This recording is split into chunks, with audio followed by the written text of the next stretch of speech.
Grab your beverages and turn up your interweb. Solving the world's problems 12 ounces at a time. It's Dudes and Beer.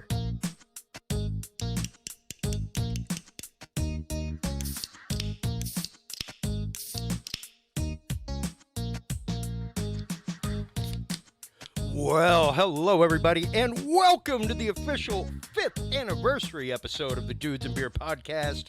I am Chris Jordan, your host, coming at you live from Austin, Texas today with our good friends, the stalwart Stephen Bishop is here in the studio. Welcome back, old buddy. Been a dog's age, quite literally. He and audience favorite Mike Turber. How you doing? Oh, there we go. There you guys are. Sorry about that. Steve-O. Yo, what up? There he is. All right. Sorry. Because of more people in the studio, there are so many more buttons to juggle. Imagine that. So, yeah. Speaking of juggling buttons, before we get into the show, let's please do remember, everybody, that Dudes and Beer is now officially brought to you by podcastcadet.com. If you're a fan of podcasting like I am, please make sure to stop on by podcastcadet.com. That is where you yourself can get one-on-one podcasting services, everything from design, branding, audits for a podcast that already exists. If you want to start up a podcast for yourself, friends, family, fun, church, school, whatever, stop on by podcastcadet.com today and use the code DUDES20 to save 20% off of your entire episode. Steve, I cannot explain to you what it means to have you back in the studio, to have you here, brother. I'm back on my own show. Good point. And you know what's funny is the last couple days I've been going through, of course, combing through stuff. Like Baba Booey over here. Talking to Echo. talking to all kinds of people that have been on the show previously, and you know, you were there, God, man, from episode 2 on, for a long time. Yeah, so I think it got up to the 300s, maybe. I could be exaggerating, maybe 250. I can't remember. It was up there. Yeah, so so glad to have you back, man. It's been, the world has literally gone crazy and caught on fire since you were here last. Yeah. So and then of course we have our good friend Mike Turber in studio. Hey, Thank you so much for taking the time out while you were here in Austin on business to stop by the studio. Absolutely. You were already scheduled to be on the show today, but the fact that you were in town, it was like, hey, Perfect. let's just have him come on in. Right. Perfect timing. Yeah, precisely. So before we get really into the show this evening, guys, we have a very special treat for everyone. We had quite a few of the previous guests on the show send us a little bit of a happy birthday message. Oh, yeah? So let's check that out real quick.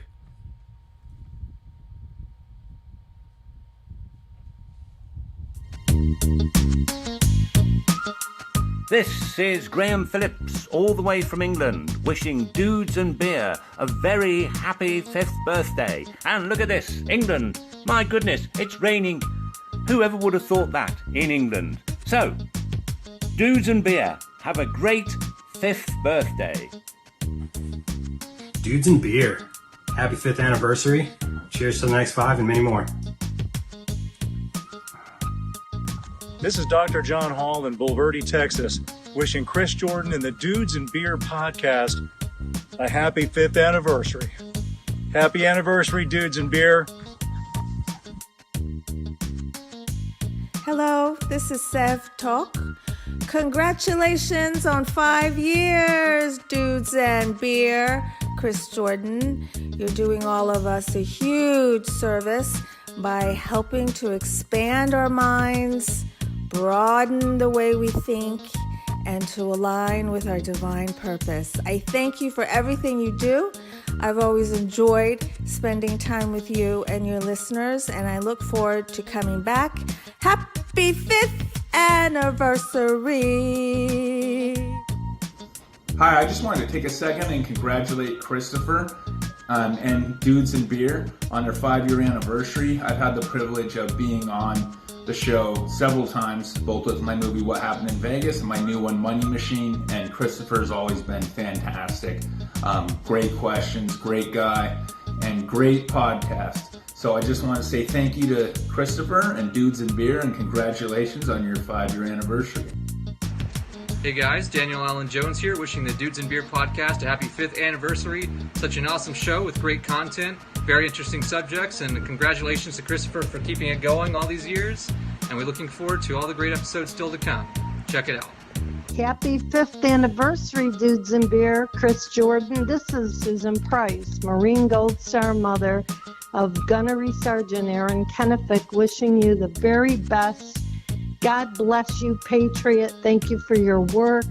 Looking forward to another 5 years plus, and we're going to have a great year ahead. Hey everyone, it's James Keenan. I just wanted to take a few seconds to wish Christopher and Dudes and Beer a happy 5th anniversary. Hope you guys have a great show on Tuesday. Take care. Hey Christopher, wanted to wish Dudes and Beer a very happy 5th anniversary. Thank you so much for having Marshawn Heritage Brooms on the show, and we wish you the very best for many years to come. What's up, y'all? It's Billy from Scary Dad. Happy 5th year anniversary, Dudes and Beer. Yeah! Dudes and Beer, happy 5th podcast anniversary. Dr. Danger here from the rolling hills of Scotland to say, where would the world be without dudes and beer and fire and car crashes and explosions and more beer? Chris, congratulations. Toast a cool one to you. We'll talk soon. We'll set you on fire. Peace. Yippee-ki-yay, mother. Congratulations. Happy 5th anniversary to Dudes and Beer and all the team, Chris and team members.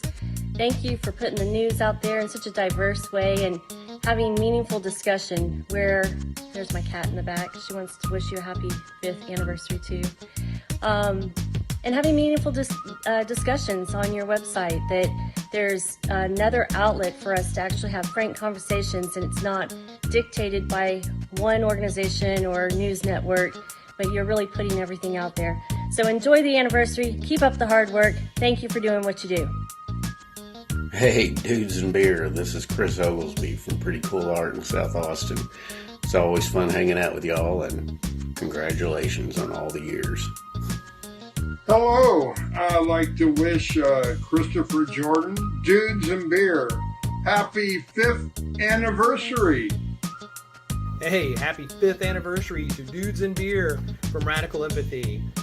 I really appreciate everything that you guys have done for us, and we look forward to not just being, part of the community, but also being your technology consultant and anything else you need. All right, man, more power to you. Let's do it. Happy 5th anniversary, Dudes and Beer podcast from Jess at A Billion Realities. Love your show. All right. Thank you guys so much. I can't tell you what y'all's support means, what the audience support has meant over these 5 years. Oh, hey, how about that? Jump down report.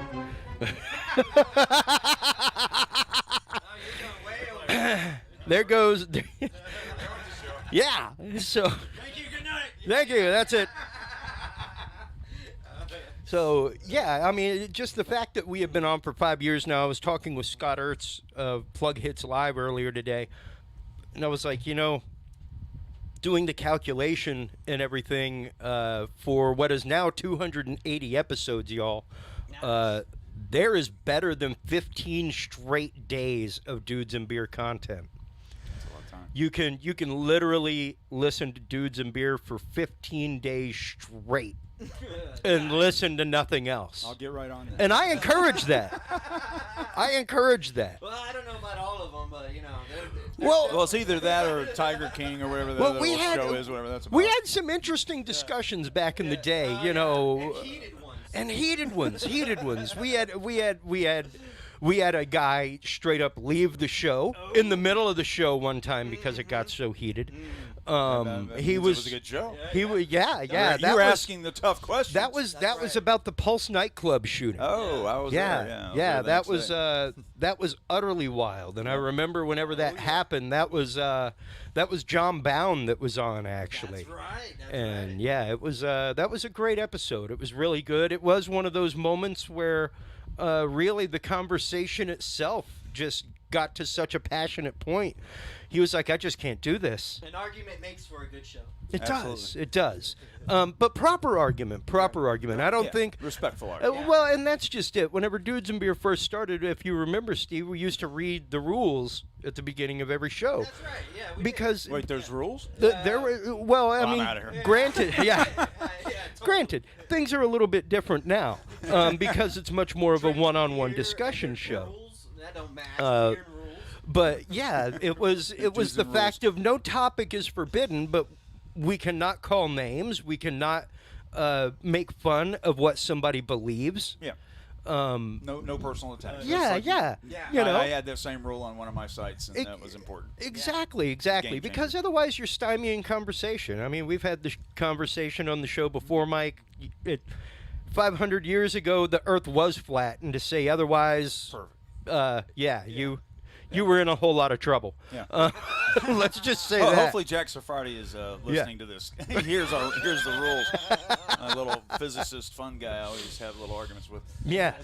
Well, and those episodes, though, I think really did lay a great foundation for discussion, for opening things up, for really opening it up to the topics that we talk about now unhindered, and really taking things to the level that we do now, where we have members of Anonymous come to us to break stories. We have that's wild, like it's been interesting. That was nuts. So and then people like Mike Turber as well coming and talking about stuff like we'll be talking about this evening, warp drive technology that obviously our government has known about for years. There have been scientific papers floating around on warp drive technology since the 90s. We're going to go outside and ride one around Austin for a little bit. Yeah. And come back in and we'll finish the show. Where'd you park it at? Right out front? It's right across the street. Nice. Thought I saw it when I came in. Yeah, I hit my head on it every time. Was that the one on blocks as we came in? Yes, that's the one. Yes. Yeah, somebody already snatched my antenna. I don't live in the best neighborhood.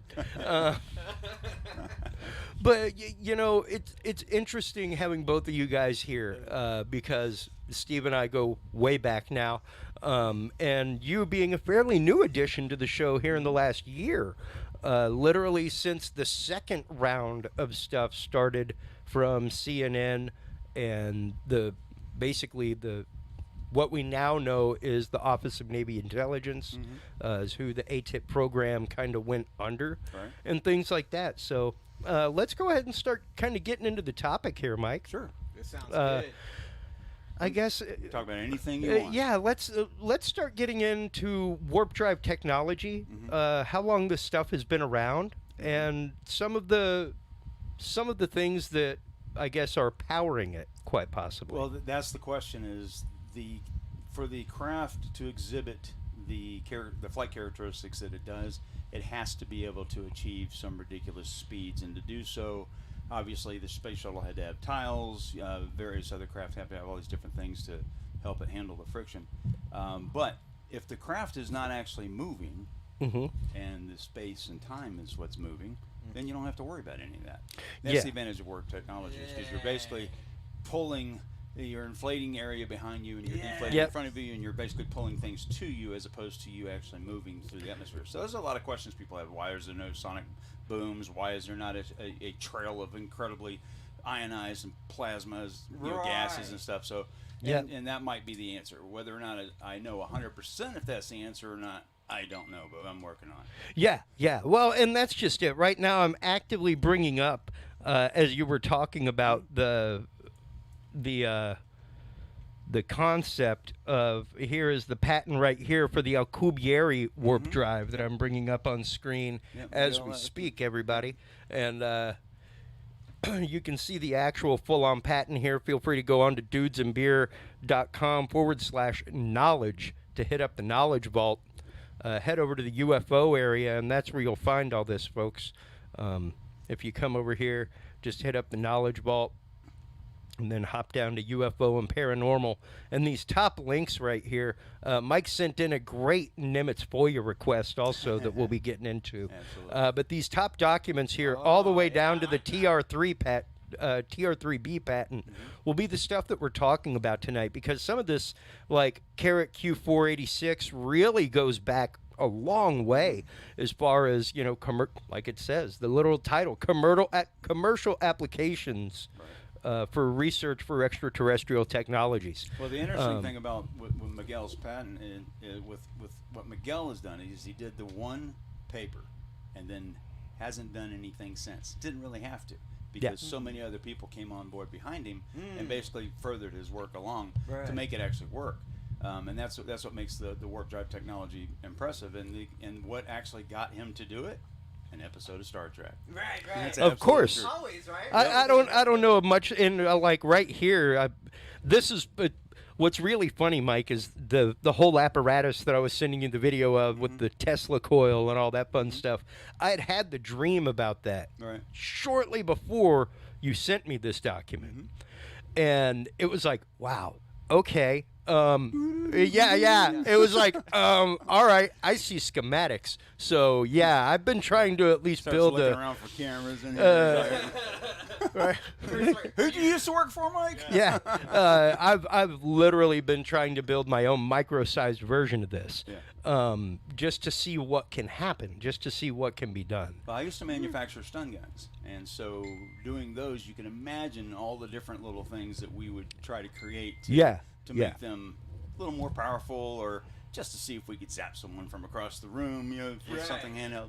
Yeah, it got interesting. Really. Yeah, exactly. And I mean, the technology that's here, the patent here, if you look at it, folks, 2018 is when it was filed. So 2018. This was right up against October 31st, 2018, literally right at 2 months before the famed Luis Elizondo appearance on CNN. Well, he appeared on December 16th of 2017. That's when they first pretty much announced all the stuff, and the videos started coming out. Yeah. And then what's really weird is in the last few years, you have to tie in the Salvatore Pais, I don't know if I'm pronouncing his last name right, all his patents, which are borderline absolutely bizarre, but also, in the physics community, everyone thinks it's all gibberish and stuff like this, but there's got to be something there for them to do this and to get those patents approved. So you have to wonder, okay, out of 5 or 6 patents or so,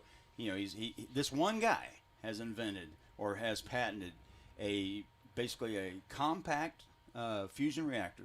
That's one. Yep. A craft that's capable of basically having zero mass or basically using anti-gravity to fly.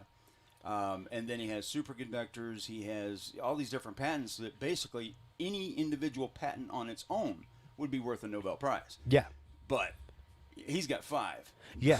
Well, and what's funny though is that, like, he should be. Yeah. Should be all over the Yeah, I was gonna say, who's this guy? Levitation, as far as these things go, has been around for quite a while. Right.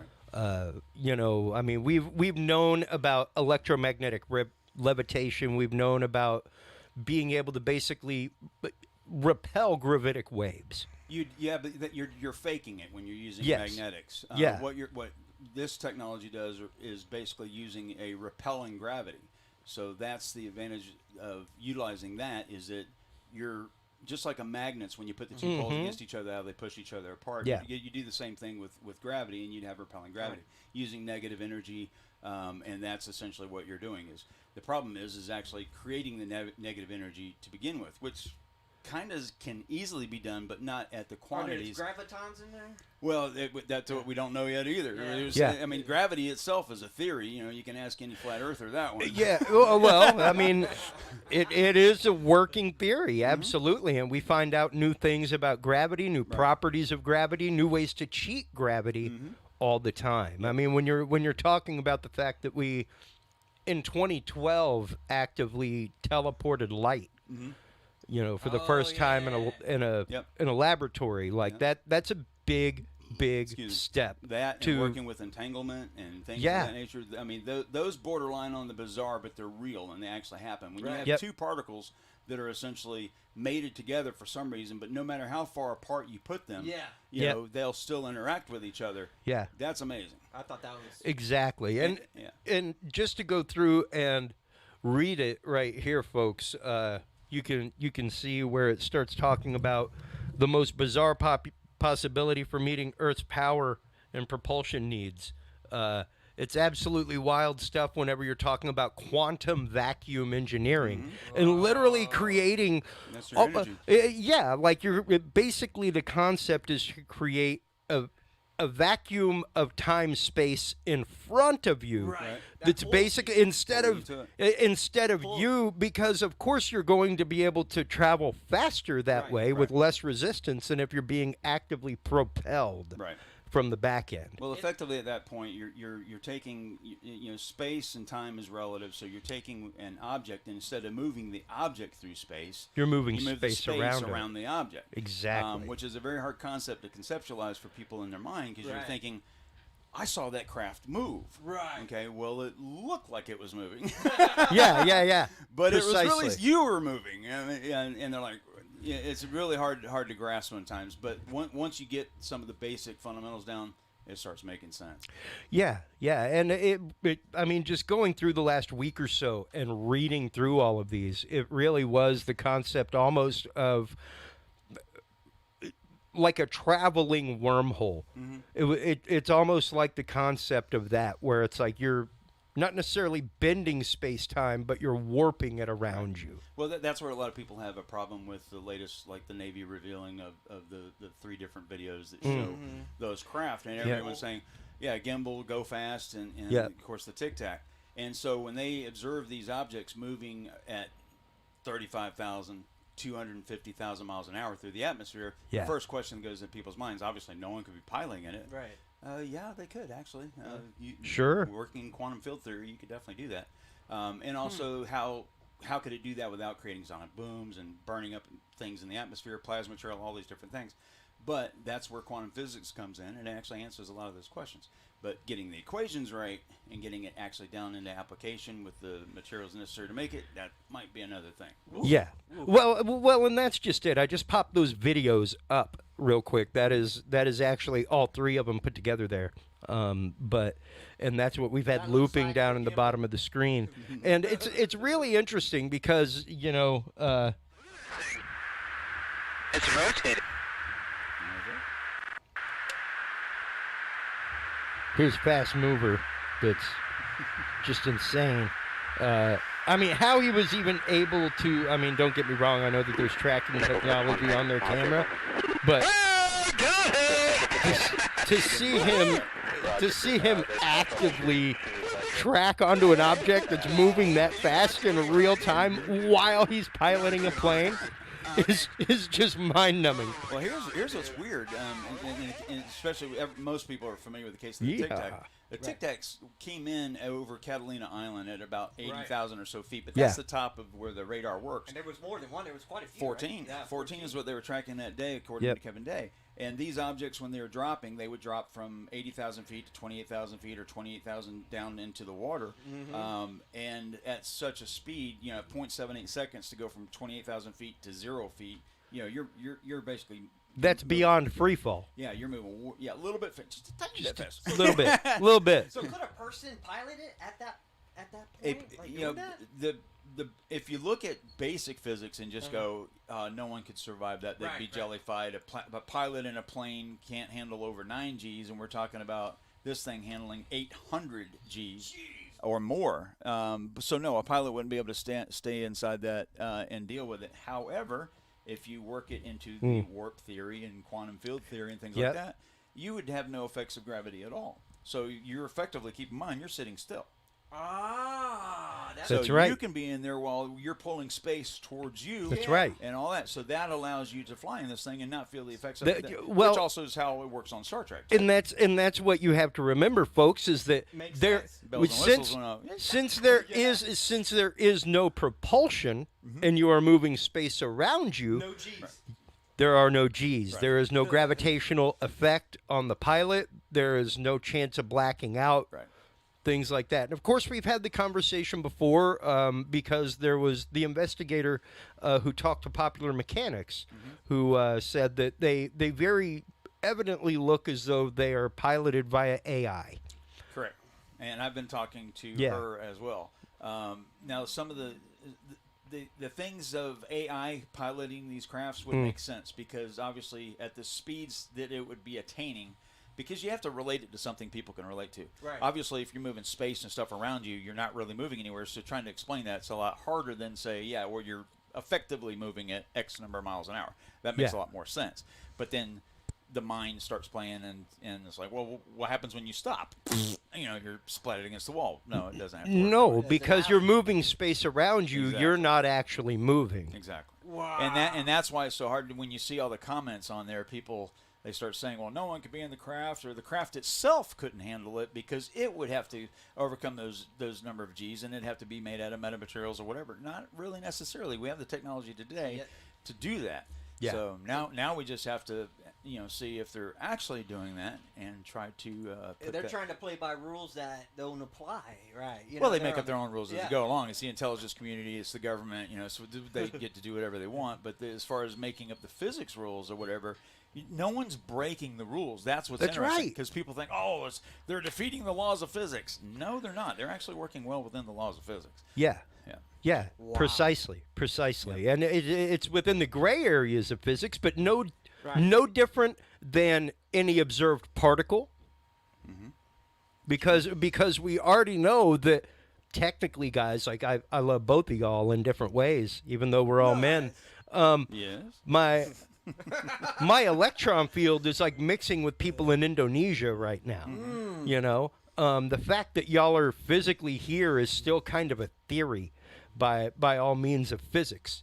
So are you saying you want to touch me to see if I'm really here? I'm saying I'm already touching you, Mike. That's true. We're already entangled.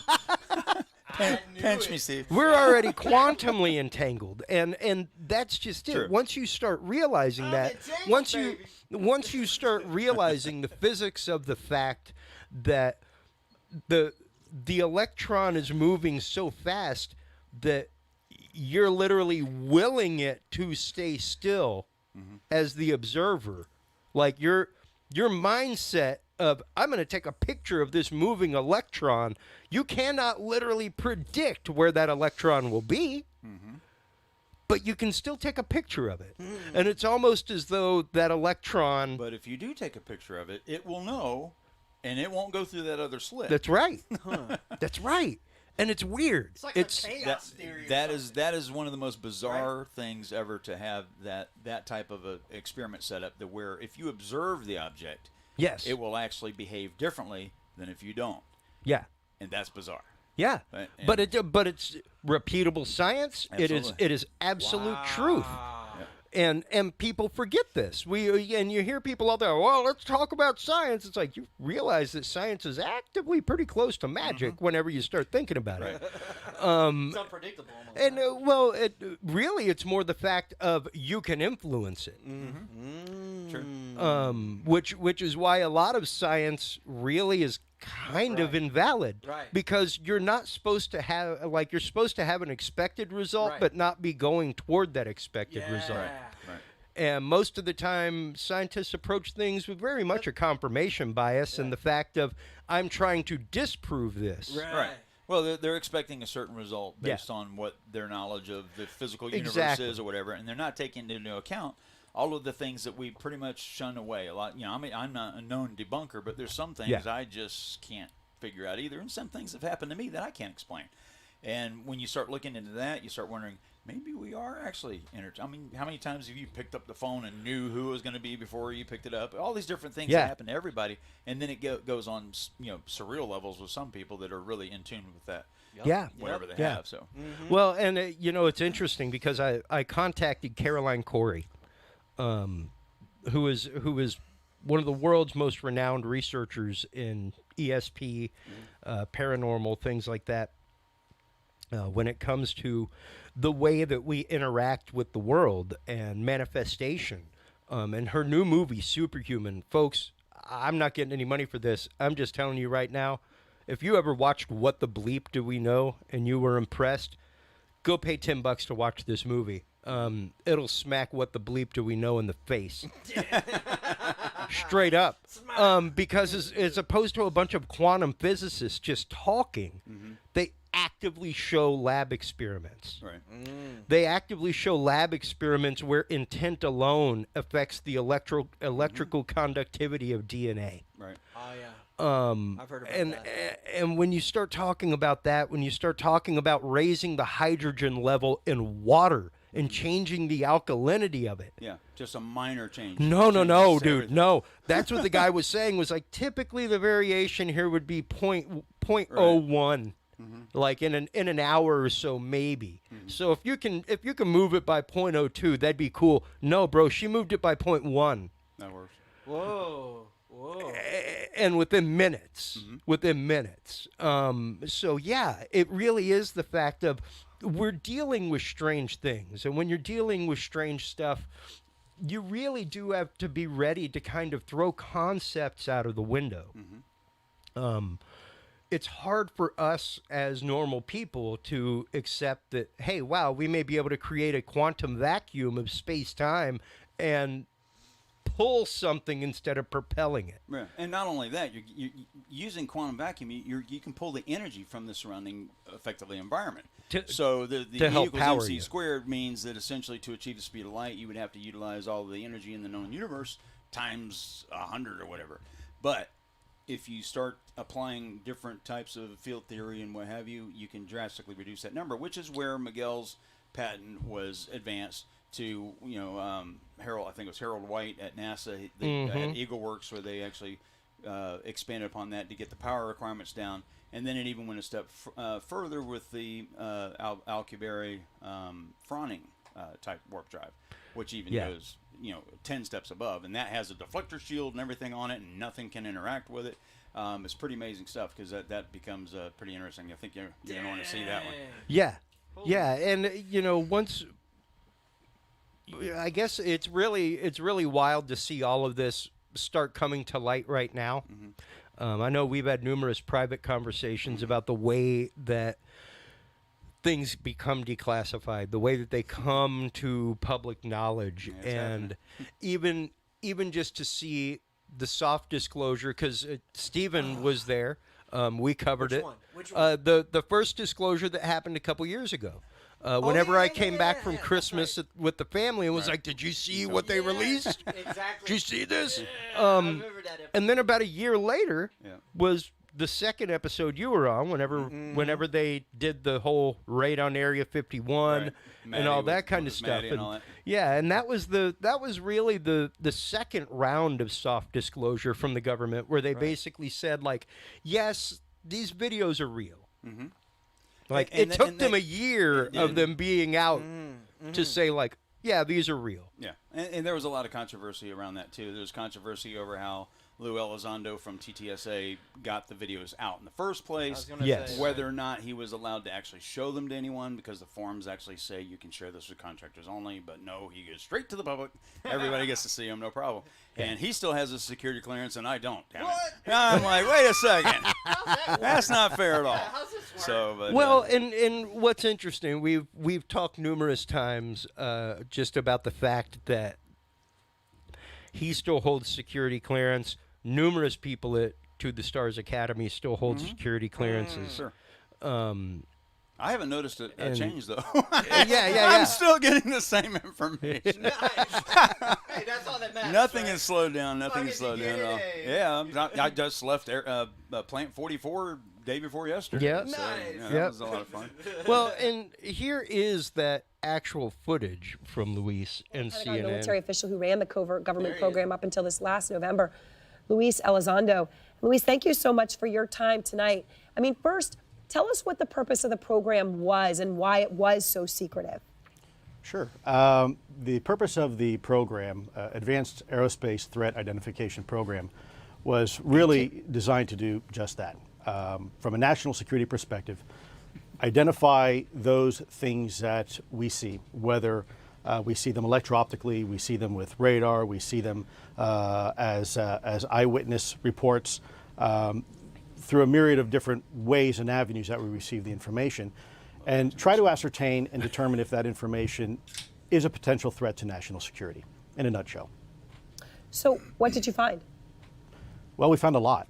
I think it's probably been a little bit mischaracterized in some of the social media you see and what people put out, because a lot of times when we don't have a lot of information, we tend to fill in those gaps with what we think is logical. And there's still, by the way, a lot we really don't know. I think what's important is that we have identified some very, very interesting, anomalous type of aircraft. Let's call them aircraft. Things that don't have any obvious flight surfaces, any obvious forms of propulsion, and maneuvering in ways that include extreme maneuverability beyond, I would submit, the healthy G-forces of a human or anything biological. Hypersonic velocities, low observability, positive lift, again, seemingly in defying the laws of aerodynamics. So people So do you are talking, think, I mean, I'm sorry. I know, but do you believe, when you get that Navy pilot saying what he said, do you Well, think and it's interesting to sit back and watch that again, just to literally see what's there. There's a lot with that. I mean, Lou comes out and he basically, I don't want to call him a liar or anything like that, but he's essentially pretending that what he's saying is factually accurate, that he doesn't know.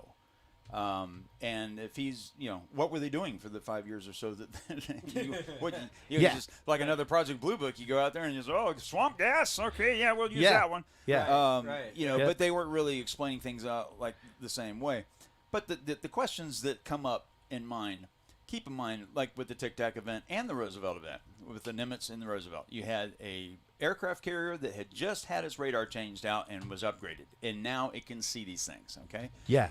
And so they have that during the Nimitz event, but these things were going on for days. They were seeing these objects for days. Yeah. Mm-hmm. And they didn't scramble any planes from anywhere to go check these things out. You had an object flying at 80,000 feet at 100 knots. That planes can't fly at that speed. They would. That's too slow. It would just fall out of the sky. It's below its stall speed. So that would make me go, wow, that's not really interesting. Not weather balloons, because it's a constant rate of speed. It's not going against wind, what have you. So let's send something over there to check it out. So they wait until the 14th to go check this thing out. So they send a couple planes out. Boom, boom, boom. First plane sees something in the water. No big deal. He comes on back. Then Captain Fravor, he goes out there and, he sees this ping pong thing going back and forth as the object, and, shaped like a Tic Tac. Yet they asked both of those pilots. The first pilot, they said, do you have any weapons? And the pilot's like, that's a weird question. Now, the first thought that came to my mind the first time I heard that, they thought it was a drill, wasn't it? Well, that's part of it. And the thing that came to my mind at first was like, oh, they must be serious about this. They must need to know he might have to shoot this thing down if it's a threat. Right. No, that's not the answer. The answer is they wanted to make certain that he didn't have any weapons, because they didn't want him to shoot it down, because it's our stuff. Ah, yeah, right.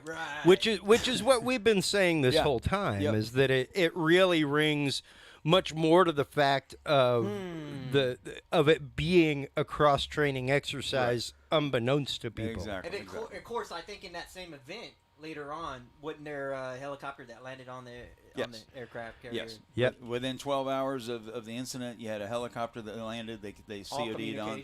They came in and they took all of the data, all communications, every object that could record data. They took it as well. So they took it off the planes. They took it off the CC. Yep. All of that, and they were reported to be Air Force personnel. Now, why in the world would Air Force personnel go onto a Navy vessel and take all of the data? Right. And the captain just go, yeah, that's cool. Yeah, let him go ahead and do that. Especially from a program that was apparently, well, granted, it moved under the Office of Naval Intelligence after it was shut down. Right. Right, and it still operates to this day. It's just under a different name, Yeah. slightly different department. I was talking to, or conversing back and forth with Eric Davis the other day, and he recently said that that obviously that program's still running. That it's under the same. It's still under DNI or ONI. So it's still there, exactly. just a different name.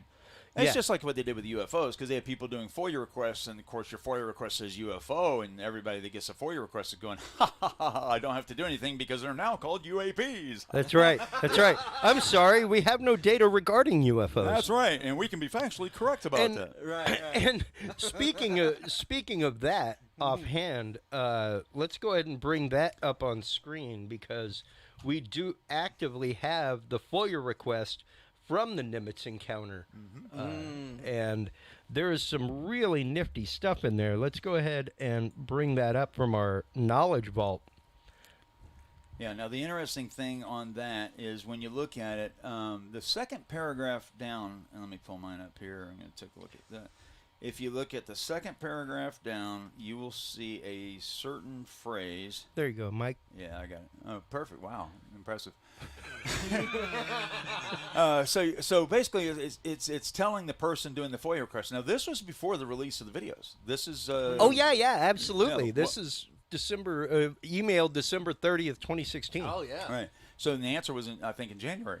So this goes down the list and tells about the different departments inside the Navy, that they would need to know which department handles which type of information. But the second paragraph is extremely important. It says, ONI has no records responsive to your request, as it is not within ONI's mission functions.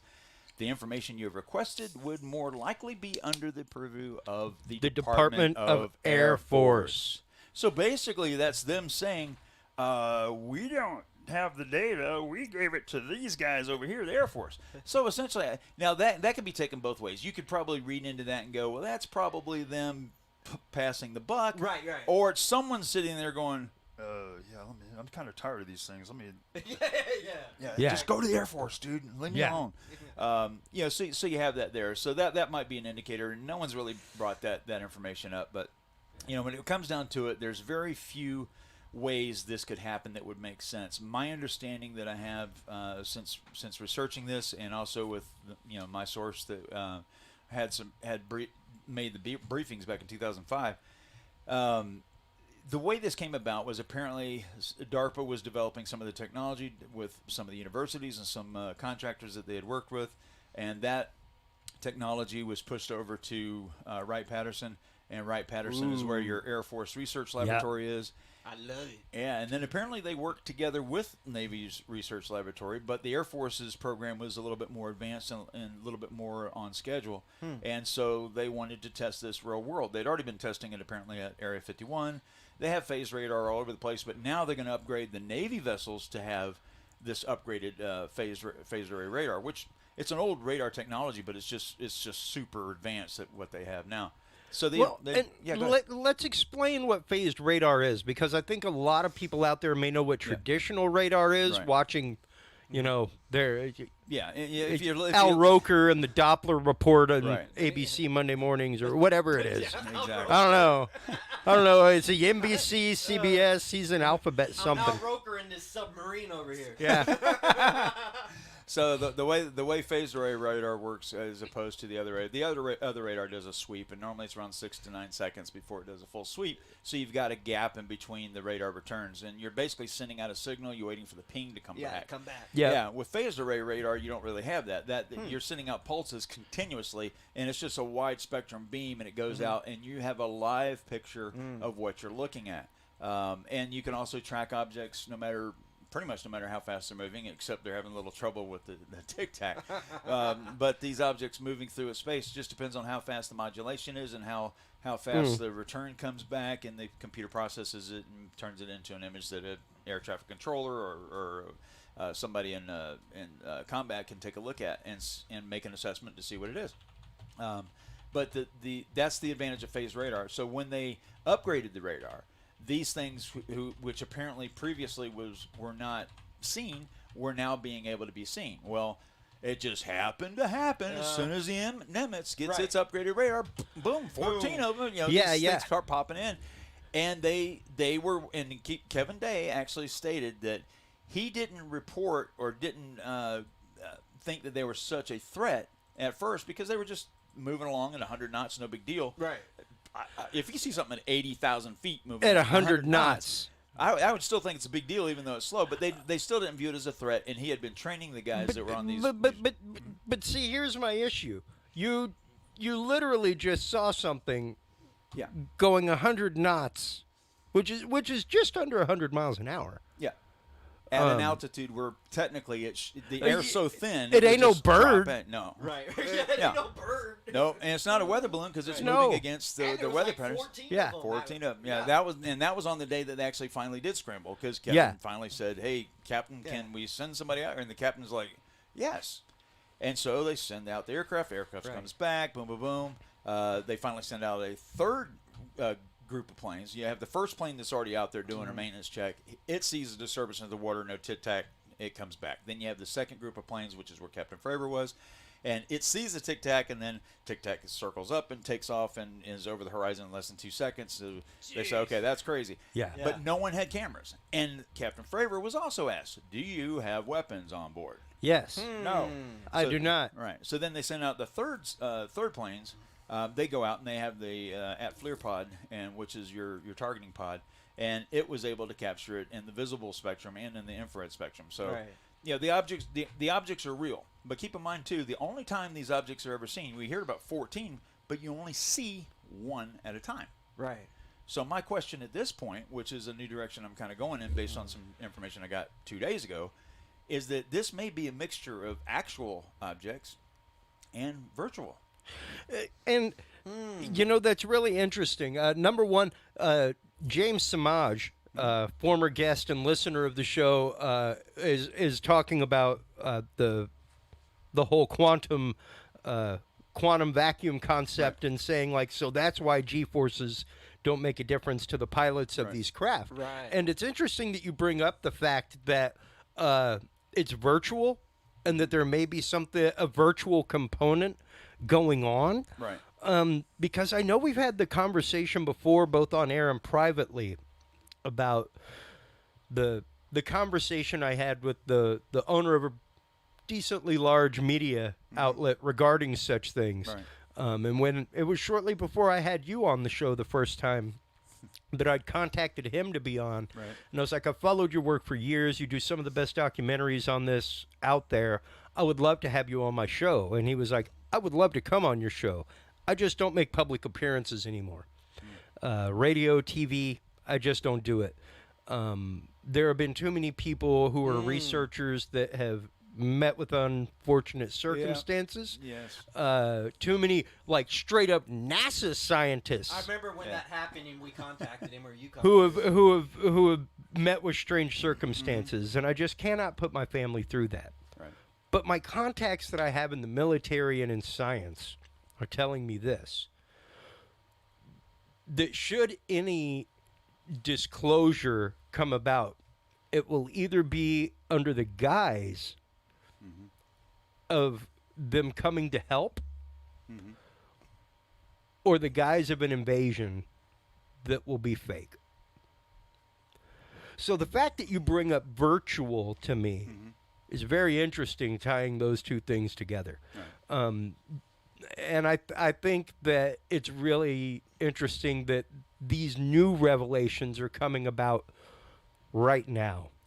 Well, as all the tumult is happening, everything. Number one, it's a great way to just kind of put it out there and let it fly under radar, pun intended. Well, the thing is that the programs that are out there are real. They've been actually one of the programs was actually first utilized back in the 50s. Yep. We actually tried to convince Cuba that we had hundreds and hundreds of planes that were on station when in fact they were fake radar blips, and that was using some old technology. Now the current more modern technology that the Navy has been exploring is a program called Nemesis, which actually utilizes quite a few different types of spoofing technologies to essentially make it appear as though there might be hundreds of planes. I mean, imagine you being, watching a radar and all of a sudden, oh, sir, we have 5,000, planes coming in, missiles coming in, all these different things coming in. And hidden amongst those would be the actual real things. It's interesting though, because the way that the passive radar system works, it's basically like it's reading the resistance of the air. Right. Just to put it in layman's electrical terms. Right. Well, the thing about that when they had these on the Nimitz event, you had 3 different types of radars that were picking this up. So obviously that particular object had to be real because it was over 3 different variants and also seen visually. Now, who knows about the other 13 or so that were out there or what have you? But it does bring up a lot of questions. Is this a mix of technologies? The thing is you have 3 possible answers. 1, it's extraterrestrial. Yep. And if it's extraterrestrial, then you don't have to worry about all these other questions. It just takes you into a whole other direction. And 2, if it's terrestrial, is it ours? And 3, if not, is it theirs? And whose? So those are your only 3 answers. So it's got to be any one of the 3 answers is still intriguing and rather, incredible, because these things are really there. It's just, it's just what is going on here. Well, and the question at this point, especially since you bring that up, is of course, I'm trying to bring up the article. If you hop over to. We've got tons of articles always. Oh my God, dude! I am a human octopus, especially now that there's 2 people in the studio with me. Okay, I think that if this stuff is coming out, it ain't us, or some of it ain't. Yeah. Some of it ain't. Well, and that is precisely the question that has been brought up by our good senators. Right. Things like that as well is. And Chris keeps forgetting. My dad was in the Air Force.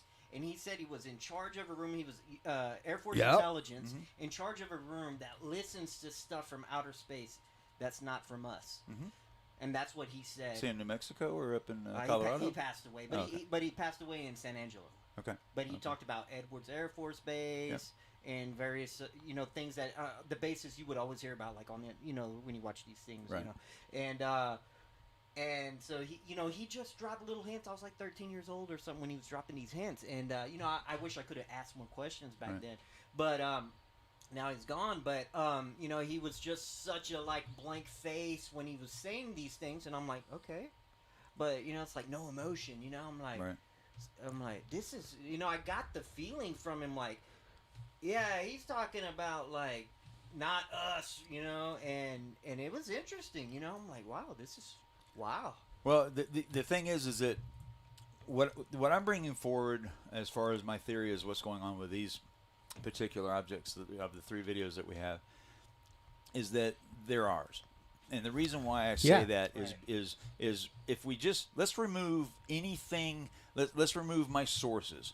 Let's remove anyone talking to me, or let's even remove my own research. Yep. And just look at what we have laid on the table.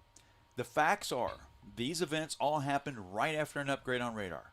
These events, when they occurred, there was no sense of urgency for anyone to actually go do something about it. Right. Yep. If these things were happening over days, in the case of the Roosevelt incident, over months, that these objects were seen, and then you can always hear them saying, "Oh, there's a fleet of them." Right. Well, if there's a fleet of something out there in our airspace, or even near us, we're going to go check it out. Exactly. But no one did. Right. The only answer that makes sense to me is because they already knew that they were ours. They didn't view it as a threat. They actually say that we did not view them as a threat. And then when Kevin Day came back and he told the captain that he wanted to go check these things out, and then he comes back and he gives him the report on it or whatever, the captain seemed lackadaisical on it, didn't really seem to care. Yeah. And that's because, maybe it was a joint effort between the Air Force and the Navy to test new technology that we have, because we had some breakthrough technologies that did occur that I was able to find evidence on with Lockheed. In 2014, they put out a video basically stating that they were working on a Polywell type compact fusion reactor. Yep. And so they said that they would have that technology probably within 5 years, and they actually stated that the first object they plan to put it on is an aircraft. Yep. To keep the aircraft aloft for many hours or days right. at a time. We covered that. We Sure did your whole report here on the show. Absolutely. Talking about that. And so now that video is out there. They actually, that video is kind of it's hard to find. It's a product video. Yeah, it's a product video, Jack. And they said in 5 years we'll have this. Well, this is 2014, so it's 2020 now. Yeah, it makes sense that we would have this Right. technology now. So you mix that technology with a bunch of other stuff, and then whatever the patents are that they're trying to, that's the biggest. Now, how does somebody patent some stuff like that we were talking about earlier? You know what I mean? It's like, to me, it's like the guy invents the car that ran off of water. This dude's Right. gone. Right. Yeah. Yeah. Well, if the guy actually worked for the Navy, he'd still have a job. That's kind of where it came out, because you have Salvatore Pais, who apparently came out with these breakthrough technologies in Right. several different fields, which Right. any one of them would be incredible So on its own. I think it would be fair to say, so it has his name on it, but really owns by But the here's what's funny: they're complete gibberish. Oh. All of the patents are just, if you actually look Yeah. at it and apply any actual physics to it or any math to it, you're going to go, ha, ha, ha, and they actually approved this? Yeah. Oh, my God. And that's essentially it. So why would they do that? And then one of his patents actually got turned down. And so what they did was they contacted the patent office, and they said, hey, we need you to redo this and give us this patent. And the patent office says, no, this is obviously technology. You're full of crap. There's no way this thing works. and then the Navy comes back and says, not only does it work, we're testing it right now. Yeah. And so then they go, oh, okay, in that case, we'll approve the patent. And Yeah. so they give them the patent. But still, it's a bogus thing. So why would they come out with these patents at the same time that these videos come out and all this other stuff? So all of this, in my opinion, is somehow tied together somehow. It's like like me and Chris have talked about quite a bit. Is this their version or variation of a way to do a soft disclosure? Is this, because if it is, right? I think so. They don't understand all the movies we've been watching for Right. years. We're probably ready now. Right. We're good to Yeah. go. And it's Yeah. desensitized us, I think, on Yeah. watching these movies. Yep. So Yeah. when they And- do bring it out, we're like, oh, yeah. I was like, well, did you even see Independence Day? Now, granted, We're ready. This is not the video that you posted, I don't think, because it's not directly off your channel, but this is directly from Lockheed Martin's advertising channel about Lockheed Martin compact fusion Yeah, this is research and probably it. development. Yep, that's it.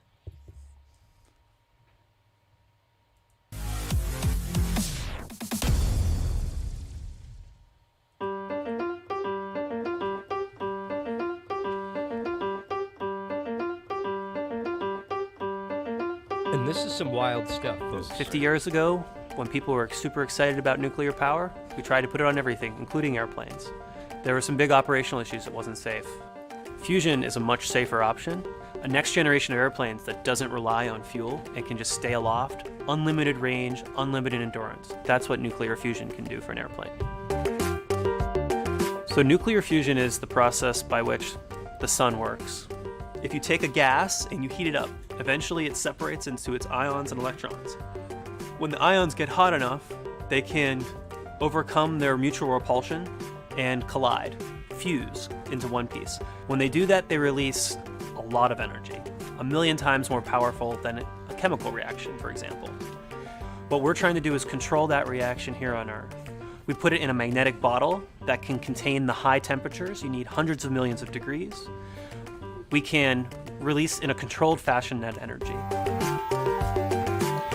We think we have a very robust strategy going forward. He did 5 years ago when this video was made. What this concept does is it's a high beta concept, which means we use a high fraction of the magnetic field pressure. We use all of its potential. And that means we can make our devices 10 times smaller. So instead of something the size of a building, we have something the size of a large truck. 10 times smaller, folks. The 5 small is years the reason ago. we can do this quickly. If So something's I keep small, telling her, smaller you is can better. build up momentum, you can develop it fast. It doesn't take 5 years to design it, it takes 3 months. We can design it, build it, test it in under a year. We can do several of these cycles, and we think we can get to a prototype in 5 years. Every You time you mean do like plasma right now? physics, you learn something Right new. now. And that's why this is a high-risk, high-payoff endeavor. That's what we're doing here, is testing that concept out to see if it really holds the promise that it appears to. And as a defense company, our increasing mission is to enhance global security, and this is how we do that in the energy realm.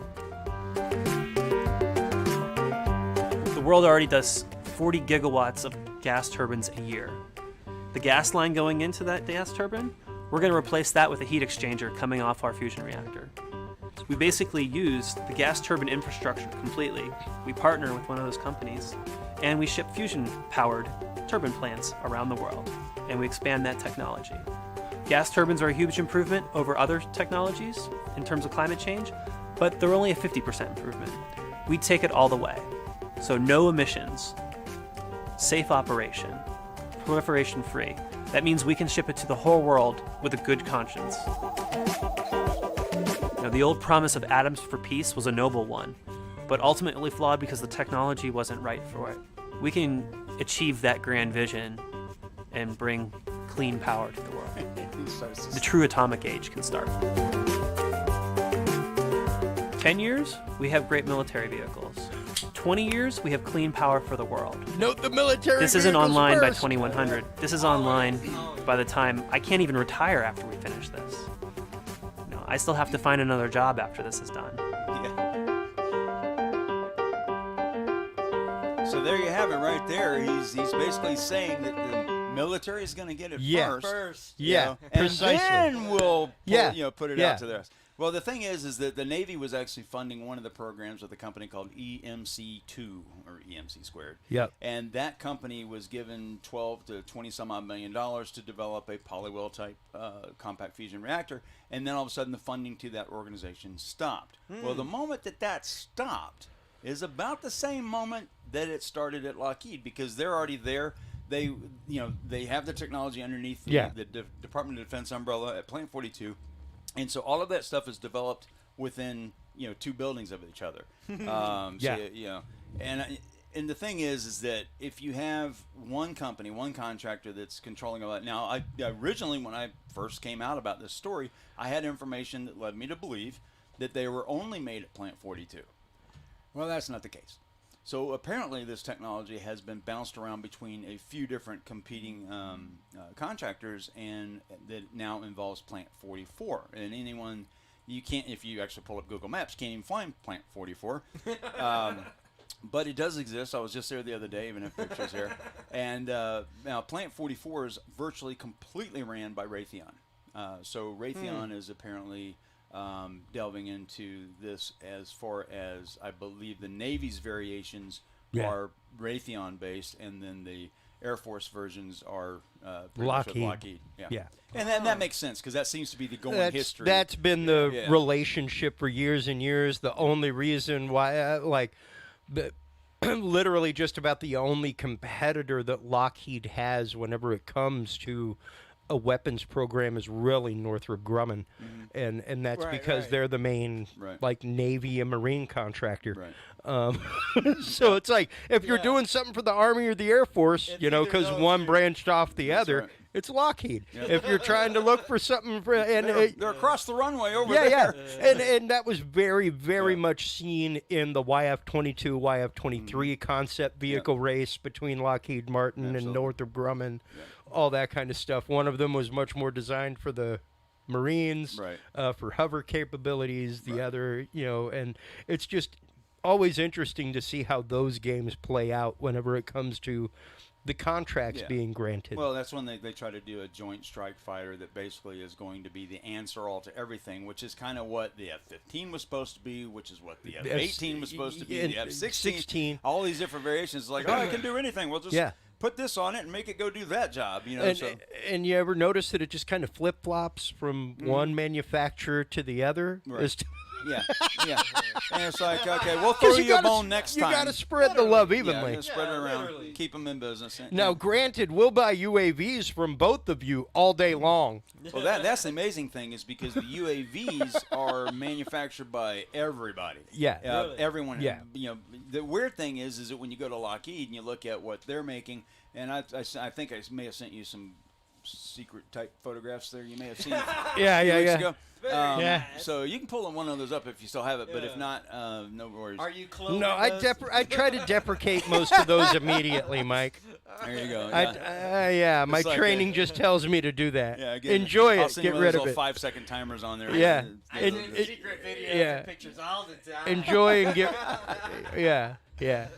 Yeah, so you have all these manufacturers making these drones around the world, and when you come into this new technology, which adapts very well into drone technology, plus with artificial intelligence. So Diane's theory with the artificial intelligence coming out, that actually works quite well. Is it better than Google? Because Google sucks. Well, yeah, it actually works pretty good. Facebook is way into some AI technology or whatever. Right. But, it's like even facial recognition, because if you have private sector do it, they do it right, because the FBI came out with facial recognition called Janus, I think it was. Yeah. And it absolutely sucked.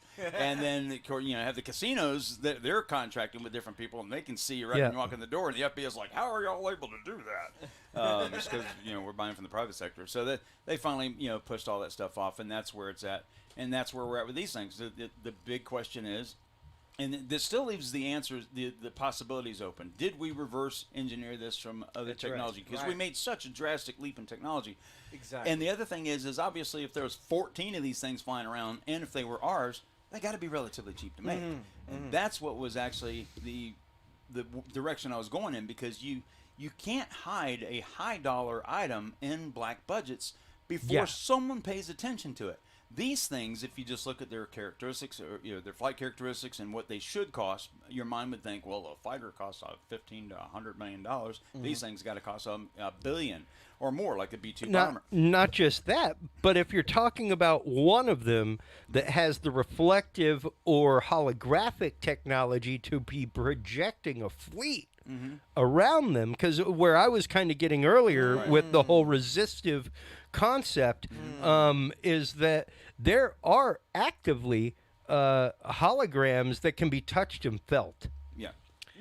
And these things would be an embedded spoofing technology, which is done inside the actual hardware and software.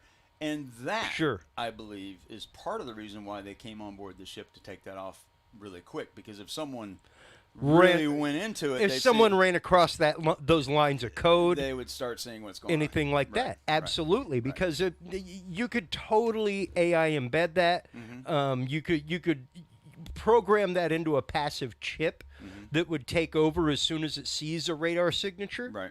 Or as soon as a certain series of parameters are met, it would go, okay, I've been seen, now I have to pretend like I know what just saw me, and that's what happened to Captain Fravor, is it responded to him. Remember, Captain Fravor said that it noticed me. Yes, So and that's that exactly what the scientist said, was it was like it was playing a game of chase. Right. Yeah. It was like it was playing a game of hide and go seek. And they were circling each other as it goes up, and then as soon as Captain Fravor made the decision to cut that circle in half and dip his nose down to come over, as soon as he made it not an evasive maneuver. No, but it was offensive. It was an he wanted to go maneuver. Towards it. That's when it took off. Now the funny thing is, this is where it gets really weird, is that when the object took off, it didn't take off and just leave.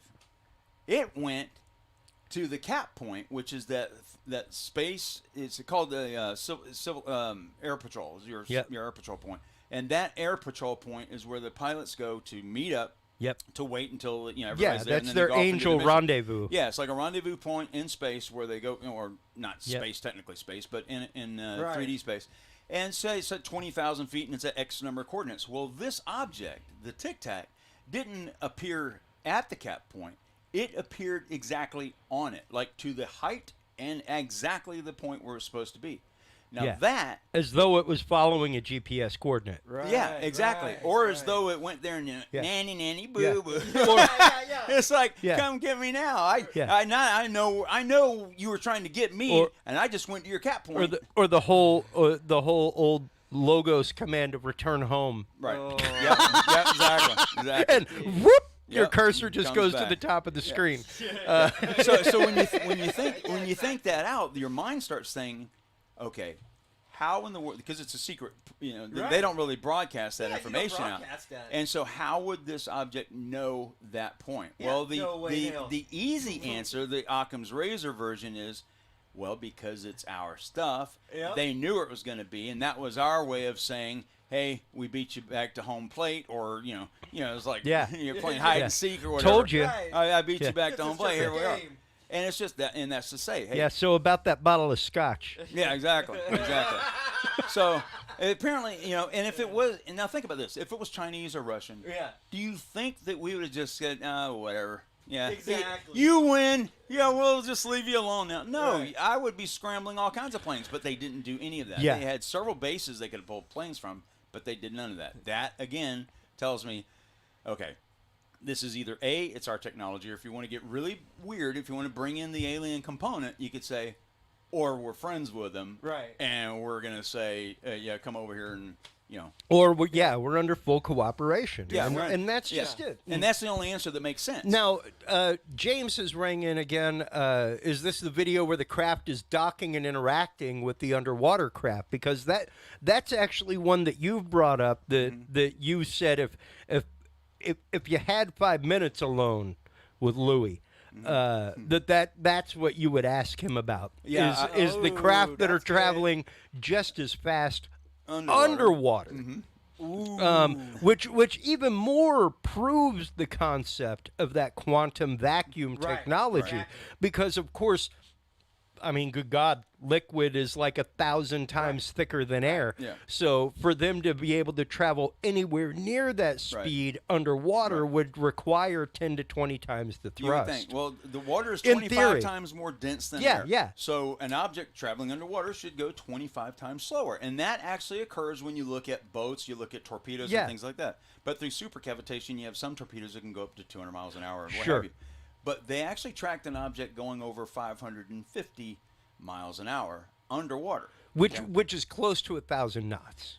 Which is hauling ass. Yeah. Underwater, and they were able to track this thing a little bit. So that brings up another question, but that hasn't been released to the public yet. But then you have the Customs and Border Patrol video that was taken in Puerto Rico, where you see this object moving across the sky. It looks like a balloon that's caught in the wind when you first see it, and you're like, oh, that's interesting. But they obviously thought it wasn't just interesting because they saw it come in on radar. Right. Okay, so the radar's picking. Now, this is a normal radar, not just phased array radar, just regular radar. So this object's able to pick up. It's moving at about 80 to 100 miles an hour at times, sometimes as low as 40. But then as it moves across the airfield, Customs and Border Patrol plane has it, perfectly is tracking this thing. This guy is tracking this thing, and it dips into the water and then comes out of the water and dips back into the water. It doesn't lose any speed at all. And then the last time it comes out of the water, it splits into two pieces, identical pieces, keeps going, goes back underwater, and then is not seen again. That's pretty bizarre. And that video has been analyzed to see if if it's been faked or something like that. Because we get fakes all the time. There's a whole channel that's devoted to that. Dude, I could sit back and just make videos all day if I wanted to. I got nothing better Love to do After right now. Effects. I Love got some nothing After better Effects. to do right now, Mike. What are you doing tomorrow? Let's make a whole group of Making more videos. That's right. So, that was you. This is the disclosure right here. There may be a couple. There may be a couple. Mr. Gimbo. yeah. So you have these videos that are unanswered that no one can really explain. So you got the three that are from that TTSA has pushed forward. Obviously Lou has. And I've got some questions directly for Lou. If Lou was sitting across from me, I would ask him some straight on questions that no one seems to want to ask him. Ask him. Yeah, Right now. Right Ask now. him. Hey, Okay. Luis Elizondo, listen up. Here's your first question. The 1910 forms, when you had those filled out or whatever, you basically got these videos and checked them out to yourself. How come you didn't follow the directive inside the 1910 forms, and how in the world did you not get in trouble for that? Not only did you not get in trouble for it, you actually were awarded a contract with the Army to basically study metamaterials. That would be one of the questions right there. That'd be the first one. And like we said before, maintained your And security. maintain security clearance. Yep. Security clearance, and maintained another job. Yeah.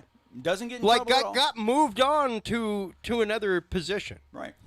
And then argues the point whether or not he was working there or not, because remember the Yeah. DoD said, oh, Lou Elizondo was not, didn't work for the AATIP program, and then all of a sudden he does. And then the videos were never truly, because keep in mind, the videos were not released by DoD. That's when they first came out, people said, oh, these are released by DoD. Right. No. They were not. No. These videos were checked out, like going to a library, losing there, like going, writing up some crazy paperwork, like a fake note from home when you're like, I'm not really sick today. Let me sign this doctor's note. Yeah. So he signs this paperwork over, which is the 1910 form of the military, is to declassify information so you can disseminate it to the public or to a contractor. And it specifically said you can only disseminate it to a contractor. So he takes these videos, and what does he do? He gives them to Blink 182's Tom DeLonge. Here you go. Yeah. Rock and roll. Okay. So they formed To the Stars. Now, I have to admit, To the Stars Academy, I don't have an issue directly with them because they brought a lot of attention to that. Absolutely. And we wouldn't be having this discussion tonight if it wasn't for that. So I applaud him on what he did. Right. But but it brings up questions How did he that not anyone get in trouble? exactly. How do you not get in trouble for that? Okay, I know if I would have done, and keep in mind too, that also kind of encourages some people to like, well, he didn't get in trouble. I guess I can start talking now too. Yeah. Makes me think it's crumbling from the inside. Or something. It's not like the old thing, you don't ask, don't tell. Right. And now it's like if you see something, say something. Yeah. And they're allowing it to happen. And they're allowing it. Yeah. Precisely. So that's a big change, and that's neat to see.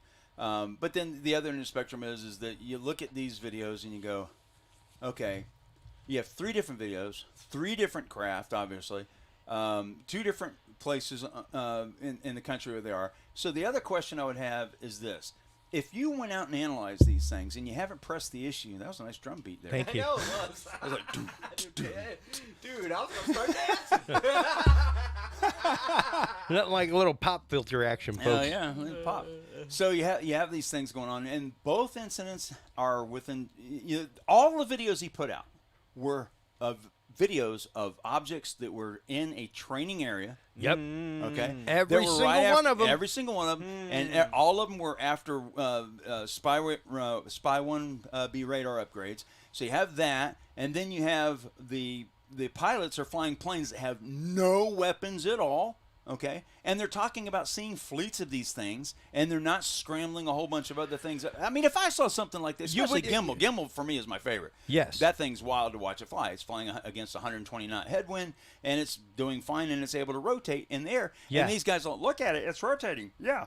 Call the president. I mean, somebody call in somebody to come out and find out what the hell this thing is.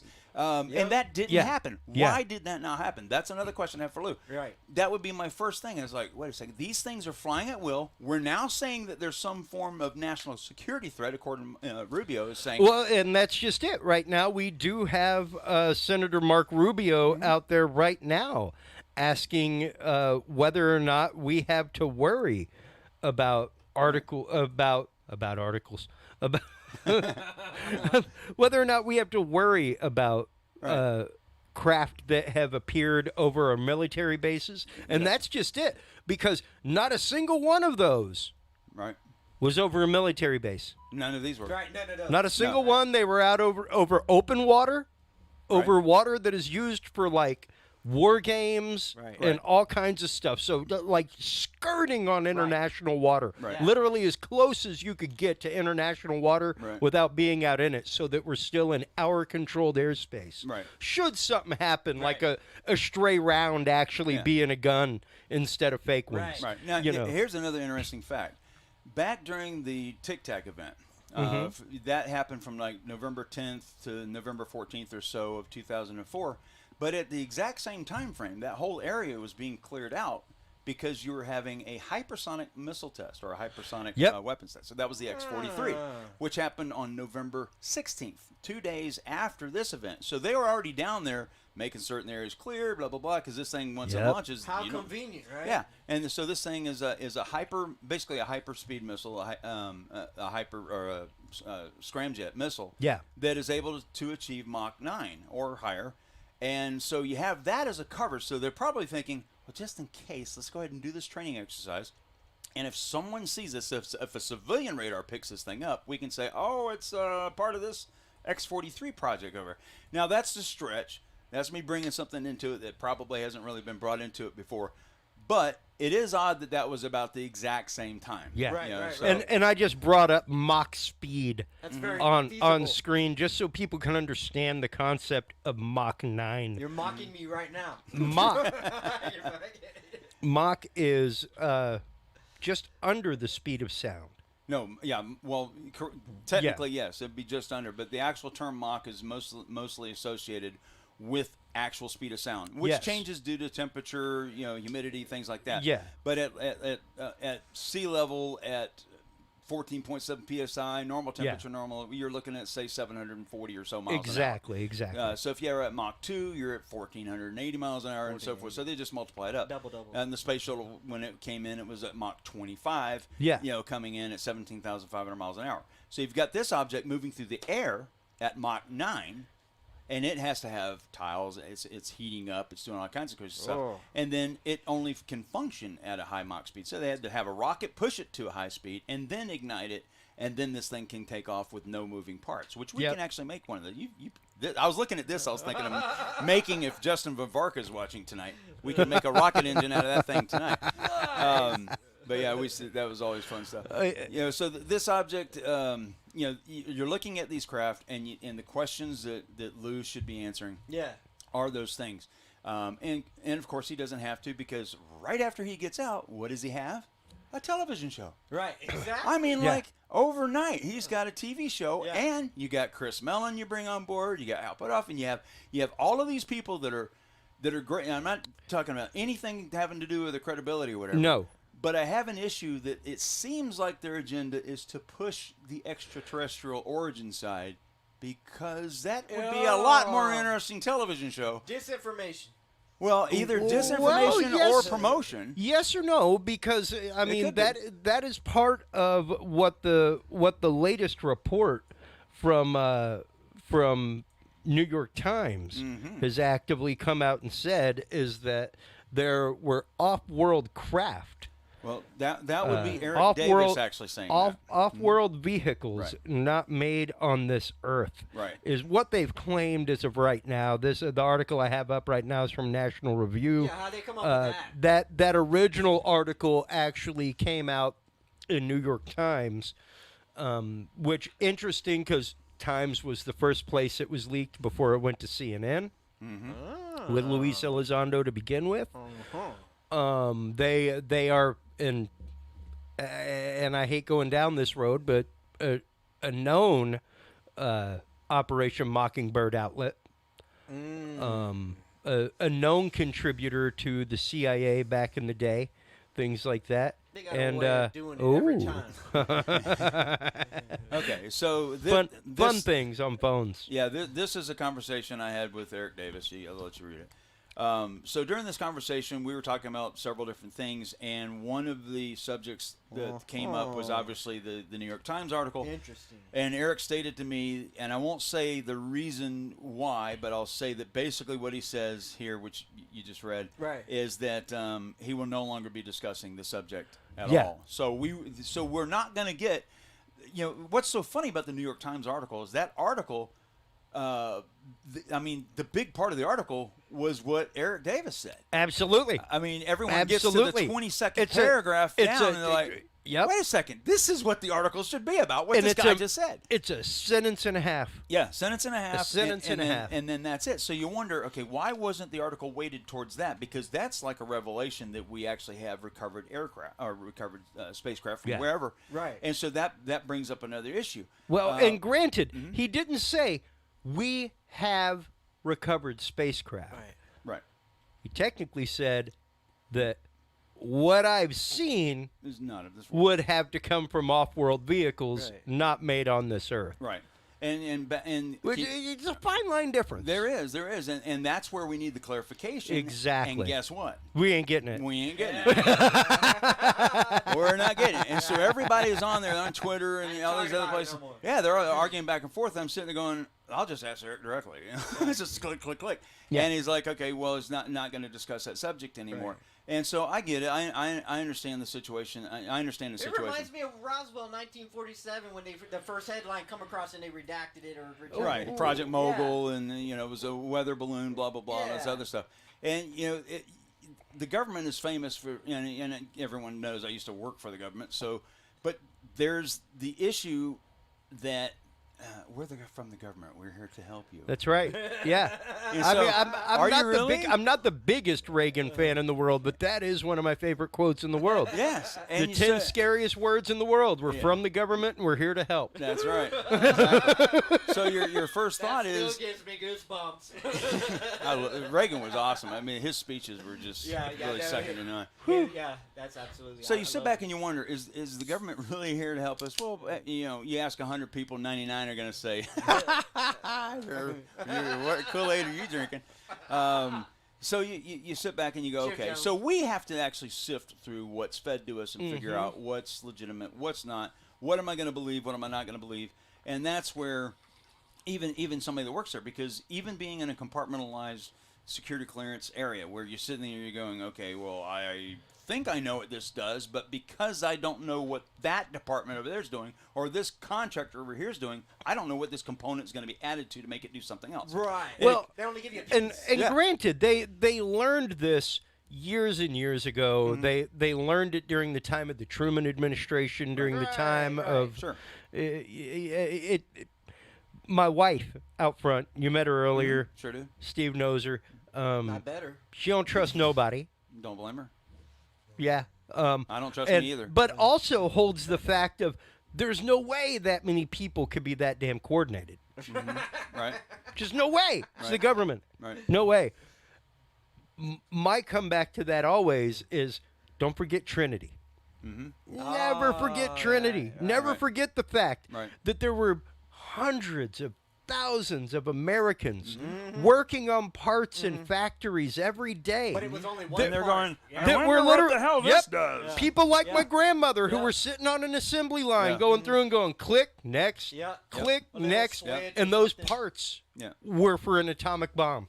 And they had no idea. Right. No idea. They were making hundreds of thousands of parts a day. Right. Maybe only 1,000 of them got used. The rest of it was all subterfuge or being used for other projects.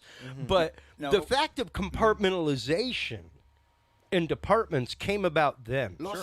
And you know, when you start talking about those black projects, when you start talking about putting things into the hands of government contractors, people like Robert Bigelow's, that kind of stuff, who straight up for the last decade has said out loud in interviews, from the things I have seen and the things that my company has had access to, we are not alone.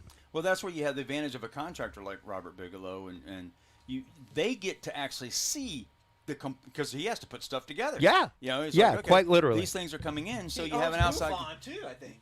No. He's a big part of it, though. He was. He had a program called NIDS, right? Yeah. He had that program where they were actually studying it's kind of a similar function that MUFON had, but he was actually, had material. It was definitely field investigative work. Oh, okay. Right. Now, I'll bring up a program that I think should be enacted that I am willing to actually do. Is that me or you? That's you. I don't have a T-Mobile. No, ring. I don't have that one either. Oh, it is me. All right, That's whoever's not calling me. me, somebody's playing a joke on My me. phone's on stun. Well, we know that's who called earlier. So you have this scenario where you have contractors that actually know pretty much what's going on and all of these things coming together. So as they put these pieces together, then you have contractors like a Lockheed, or you have that are competing with each other. So they have to make the complete component. And so what they've kind of shifted from is to guard a lot of that secret technology that's going on, is that each contractor competing with each other will get the overall technology that, say, DARPA helped develop, or Air Force Research Laboratory, or Navy Research Laboratory. And then that technology goes in and says, okay, we're going to give both of you what we found, this technology, and let's see what you come up with. Yeah, here's your new passive field resistive radar. Let's see what you can do with a moving craft. Right. And so in the old days, you would have, okay, we were able to develop this unique power source, and then this other company was able to develop this unique way of making a craft not weigh so much. Right. Well, so they're competing against each other, and nothing really got done. Now you give both technologies to each company and see what they come up with. That's why you have DnB. That's why you have Go Fast. Yep. That's why you have Tic Tac. Well, and even if you look back at the days, once again, just to bring it back to Northrop Grumman and Lockheed Martin, go back to the days of Have Blue. Right. And precursor start to the F-117. Yeah, precisely. The real first steps in stealth technology between the SO-71 and the F-117.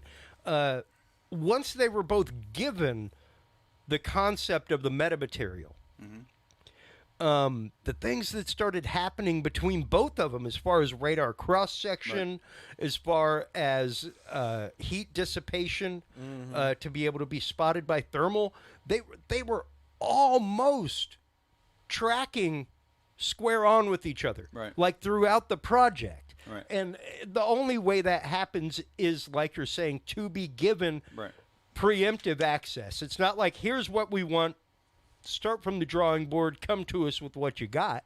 It's more, here is the technology. Let's figure out how to apply it, gentlemen. Right. And the one thing I can't rule out is the possibility, however remotely small I may think it may be, is that we did get some of this technology from somewhere else. Right. You know, so Bob Lazar still going strong. Absolutely. I've got him right up on screen. It's almost like you saw that in my head. I was waiting for that name. Because, my God, he's a dream guest. I'm connected with him on a couple forms of social media. His new movie, fantastic. Oh, yeah. Great stuff out there. I've seen it about a good 3 or 4 times. It's one of those that whenever I'm working out in the living room. Element 115, and Well, he was crazy back when he said it. Whenever he said that, unimpentium. Yeah. Whenever he said that unimpentium existed, here was an element on the not on the periodic chart that had these properties and provided these outcomes. Right. And people were like, okay, well, you're a crazy person. Yeah. And that's the broad spectrum you have with Bob, is that people either think he's a quack or they think he's the shit. I've thought he's the shit since I got his friggin' model when I was like 12 years old. All right? But the fact is, my God, all of a few years ago, they added element 115. Right.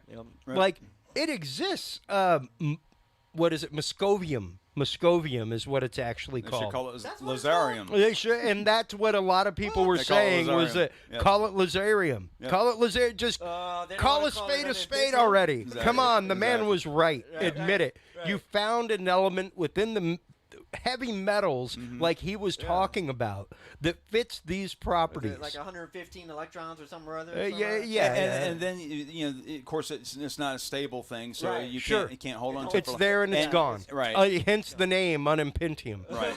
Exactly. And then you have George Knapp, who comes out and basically gets that story out about Bob Lazar and hardly none of Bob Lazar's stories have been truly debunked and discredited. Although people can argue whether or not those things can happen or not. People have gone through for years and debunked his creds. Said that he did not have the. But the thing is, if he didn't, then how in the hell does he know his way around Los Alamos? Not just that, but also the fact of if you were that in deep in a program, and who takes damn right they would be cleansing your. And who can take George Knapp out there to the desert and say it's going to appear at this like 7:30 or something, and it on a Wednesday, and there it is. There it is. There it is. Yeah, and that's how that works. And so there's a lot of people that are in that category that end up chasing their own tail to try to prove what they're saying is accurate or this or that, and I can kind of empathize with that to a degree. And then what you have here is that. Is Bob Lazar being vindicated like Joe Rogan said? Remember Joe Rogan comes out and he says, since 1989 he's finally been vindicated. Well, then, of course, you have to question, vindicated by Eric Davis, who basically said that he's a quack? No, I don't see how, I don't think Eric would do that. Right. But at the same time, through a passive way of doing it, a lot of people are being vindicated right now. Right. Because there's a lot of people that were talking about technologies that people are going, these things are using artificial intelligence to fly around. Well, you know what? They are. Okay? It's not like, and people thinking that these things are going to take over the world, or one of these things is going to have an idea and become self-sentient and start flying around bombing people because you are ineffectual. Yeah, Skynet, right? Freaking Skynet. Bye-bye. But Schwarzenegger. Give me your hand. Come with me if you want to live. Yeah, so all this is very interesting, but this thing right when this came out, within a matter of months, you have all of these different theories about what these things are, and I sat there for 2 years before I really came out and said anything about it. I was dealing with the Las Vegas issue too, but finally I was like, you know what, I called my source and I said, hey, you had mentioned to talk about this, or you wanted this information out. Do you actually want to do this? And he said, yeah, but I don't want to be a part of it because I've already seen what's going on with all these other people. Right. And I'm like, all right, so you still want your story told? He says he thinks it's important, but he doesn't know if it's going to mean anything. And overall, it really, because my original story, I just heard the comms over the phone, didn't know nothing about it. 15 years later, I'm like, oh. That's what those were. And then things start clicking. So I call him back and say, hey, and then we started talking again and just brought some stuff forward. And then he remembered some other things over the years and told me some other stuff. And that's why I went the route that I did, with it being a domestic product manufactured by us. And some things have changed over the years, but overall, it's still pretty much the same. That's where the logic holds, at least in my mind, going through, because, I mean, you know me, I'm a believer. Like, heart of hearts, I'm a believer. The odds on favorite is that we are not alone. Correct. And whether or not this technology was reverse engineered, whether or not we were given this technology, granted this technology, whether or not this technology, as some people have held right now, maybe came through the realm of time travel. Could be. Yeah. Maybe came through the realm of interdimensional contact. Interdimensional. And so nothing could very well be. All right. And so I take a lot of heat. I'm pretty much rejected by a whole lot of people. But one of the things I did was the first broke the story, I said, listen, there was a briefing that was in 2005 that this information came out of. And that was on November 4th of last year. And then, of course, I get lambasted on the internet for all this other stuff. Blah, blah, blah. And then what happens? Within 2 months, a FOIA request comes back saying that, there was a briefing. And some of these slides or whatever that were developed for the briefing are still classified and things like that. So whether or not it's the exact same briefing, I don't know. That remains to be seen. I would love to know which briefing it was. But, the information still needs to make sense. If you're going to put pieces of the puzzle together, you need to make a sense. But the advantage is that even if this is true, that it is our technology, it still allows for all of the other theories to be partially, or at least, pretty much correct. Absolutely. It doesn't destroy any of it. No. It can still be extraterrestrial in origin, maybe not that specific craft, but the technology that developed it, we could have garnered it some other way. The heart of it. Right. And like the good scientist was saying earlier in the video, just the fact of 5 years ago, we were looking at being able to make a nuclear reactor or nuclear fusion reactor, not fission reactor, fusion reactor. Compact one. 10 times smaller than a building, the size of a truck. A truck, he said, Size of like an 18-wheeler. So if you're talking the size of an 18-wheeler, how about one this size? That's I bet you. Yeah. 5-10 years down the line from that point, damn right. Because like he was saying, there are numerous iterations that they could go through in a year. But here's the interesting thing. From he literally said, from concept to product in months. Right. Now that gives it the ability to make an enormous amount of energy from a very small compact source. But in talking to the physicists that I've been talking to, like Jax Friday and Eric Davis and several others over the last 6 months to a year, some of what I'm learning, because I'm not a physicist, but I dabble in that area a little bit, so I can speak about it, but not with any authority. You're like me. You speak nerd. Yeah, I speak nerd, but you put some formulas in front of me, and I'll probably stare at them and go, E equals MC squared. So the concept you're talking about is this. Yeah, I exactly. So I get all that, and so I start looking at it, and I'm like thinking, okay, so now I have to try to make this make sense because I jumped into this thing, and I'm not Yeah. a ufologist or anything like that. I mean, you know what I do. And so I sit there and go, what am I doing? Because from the outside, when you look into the UFO world, the first thoughts are, whoa, okay. Yeah. And when you jump in, it's almost like an accepted thing. You have to accept everyone's thing, even though you turn around and you go, holy crap, what the hell was that all about? But a lot of times you go, now I'm thinking, wow, Holy I used crap. to think that way. Right. And now in talking to people, now it's starting to make where some of this may make sense. A little piece of the puzzle here, a little piece there, and it all comes together, and it makes make sense as to why some people think the way they do. You know, and I'm not saying that they think a bad way. That's or right. Or there's no right or wrong. It's just that there seems to be a lot more answers to a lot more of what we're seeing here. We're looking at this, and a lot of the technology that we're saying that had some major thing had to happen for us to get it. Right, You know, exactly. it's almost like an evolutionary thing where aliens had to come down with monkeys, and all of a sudden, Well, humans are around. Well, It's almost that drastic of a change of the evolution into technology. So yes and no. And but no, exactly. See, here's the thing. Like, going out and working the conferences that I work, going out and working things like NVIDIA, where I get to sit and hear people from Lockheed Martin who are astrophysicists, who literally work on how we get from point A to point B in space. Right. And they're like live mapping the surface of the sun with graphics cards on my screen. Right. And when you hear the head of Lockheed Martin come in and talk with the head of the drone racing league about how not only are they getting ready to have the first human versus drone racing league, Oh, I've heard about that. but in addition to that Moore's law is about to collapse. It already has. But Yeah. by all realms of physics that we know, the concept of computers every 6 months doubling in speed and capacity is ready to collapse. And Right. like you said, It has. has, yeah. Like that was about a year and a half Right. ago that we did that episode from Washington, D.C. Right.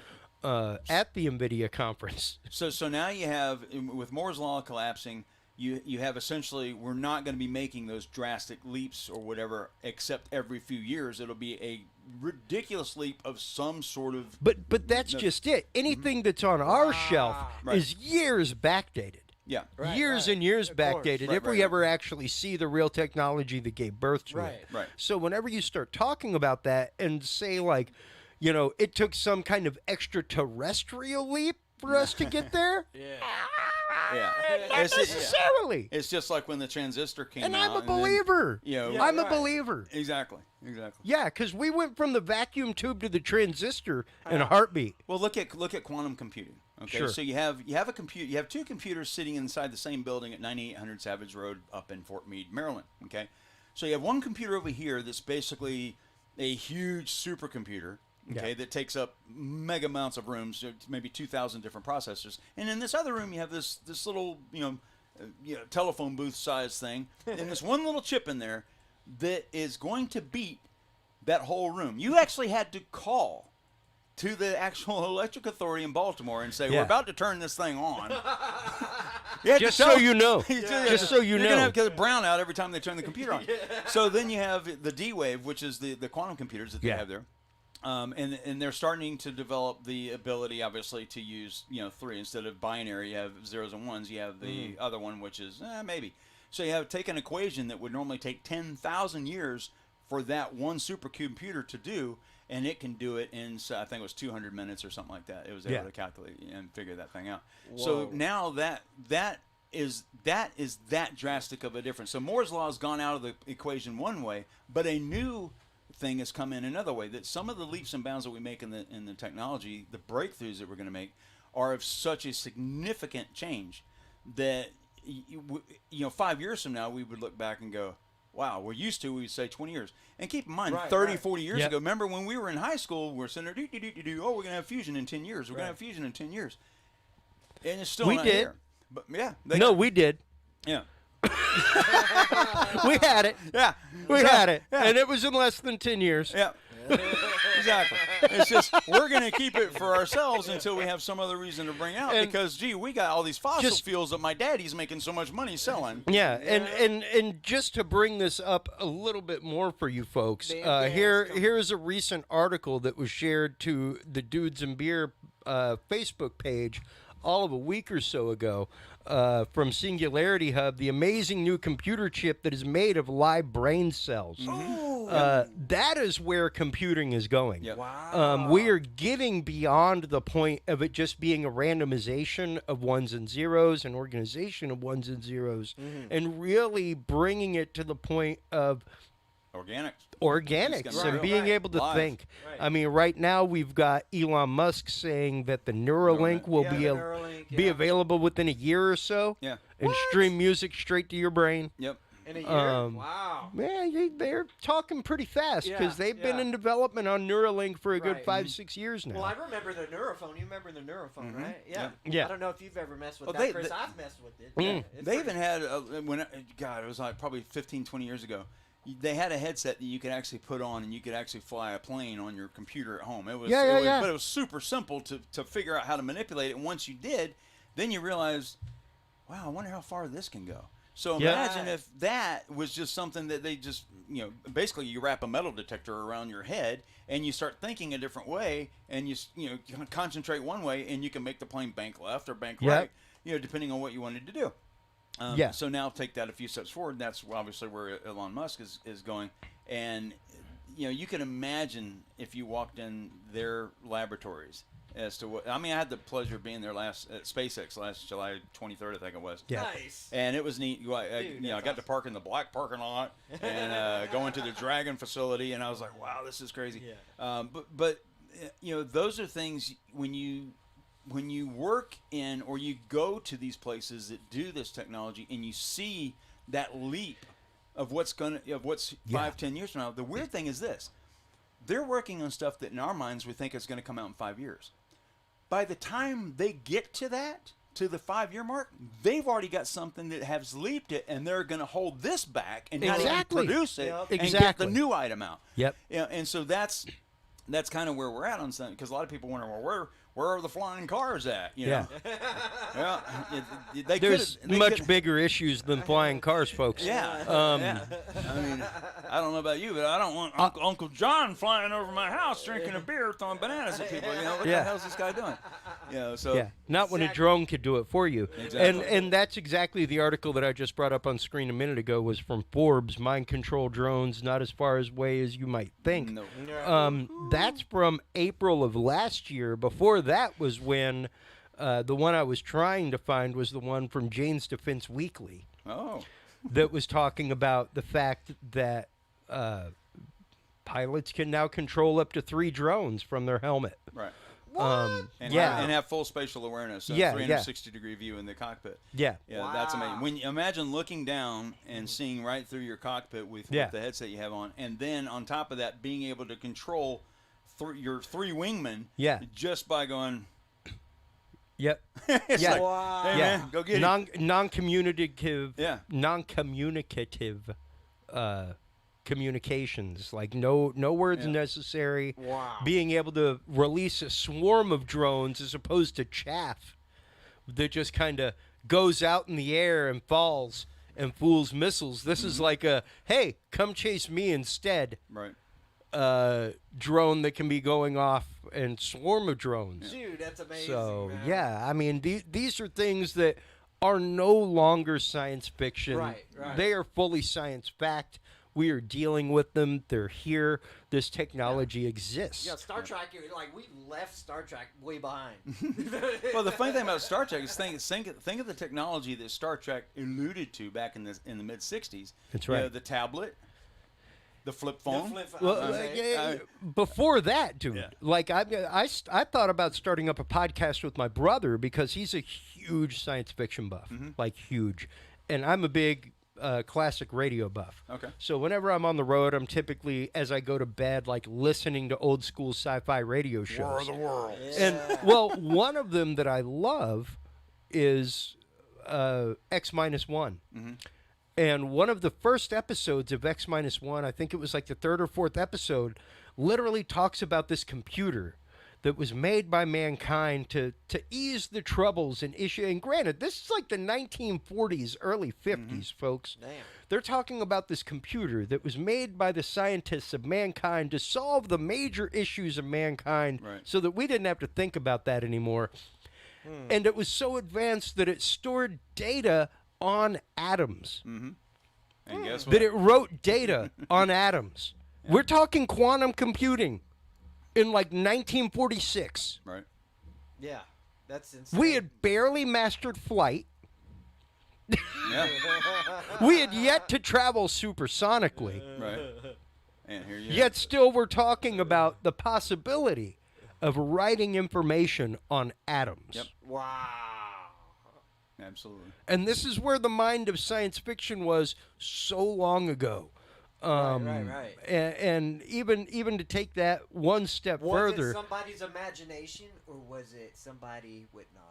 Well, and you know, did they come from the future? And that's a big question. You know, one of the big ones that I want to have on right now is Michael Sala. Okay. To actively talk with him. Not familiar with him. No. Yeah. He is from exopolitics.org, folks. I like him. And cool. he is a great guy. I love reading all of his stuff. And the one that I am trying to find here is the declassified document for Project Horizon. Because there's literally just a world of declassified information out there, folks. And here it is. I'll bring it up as I actively bring it up because it may take a second or two to come live. It's like 100 and something page PDF, folks. But feel free to go on by the Dudes and Beer Knowledge Vault to the declassified section. The first document there is Project Horizon from 1959. And just talking about our new space program, talking about our new Space Force, things like that. The fact that people think that this is something new, that this is a new concept, is pretty funny. Yeah. Yep.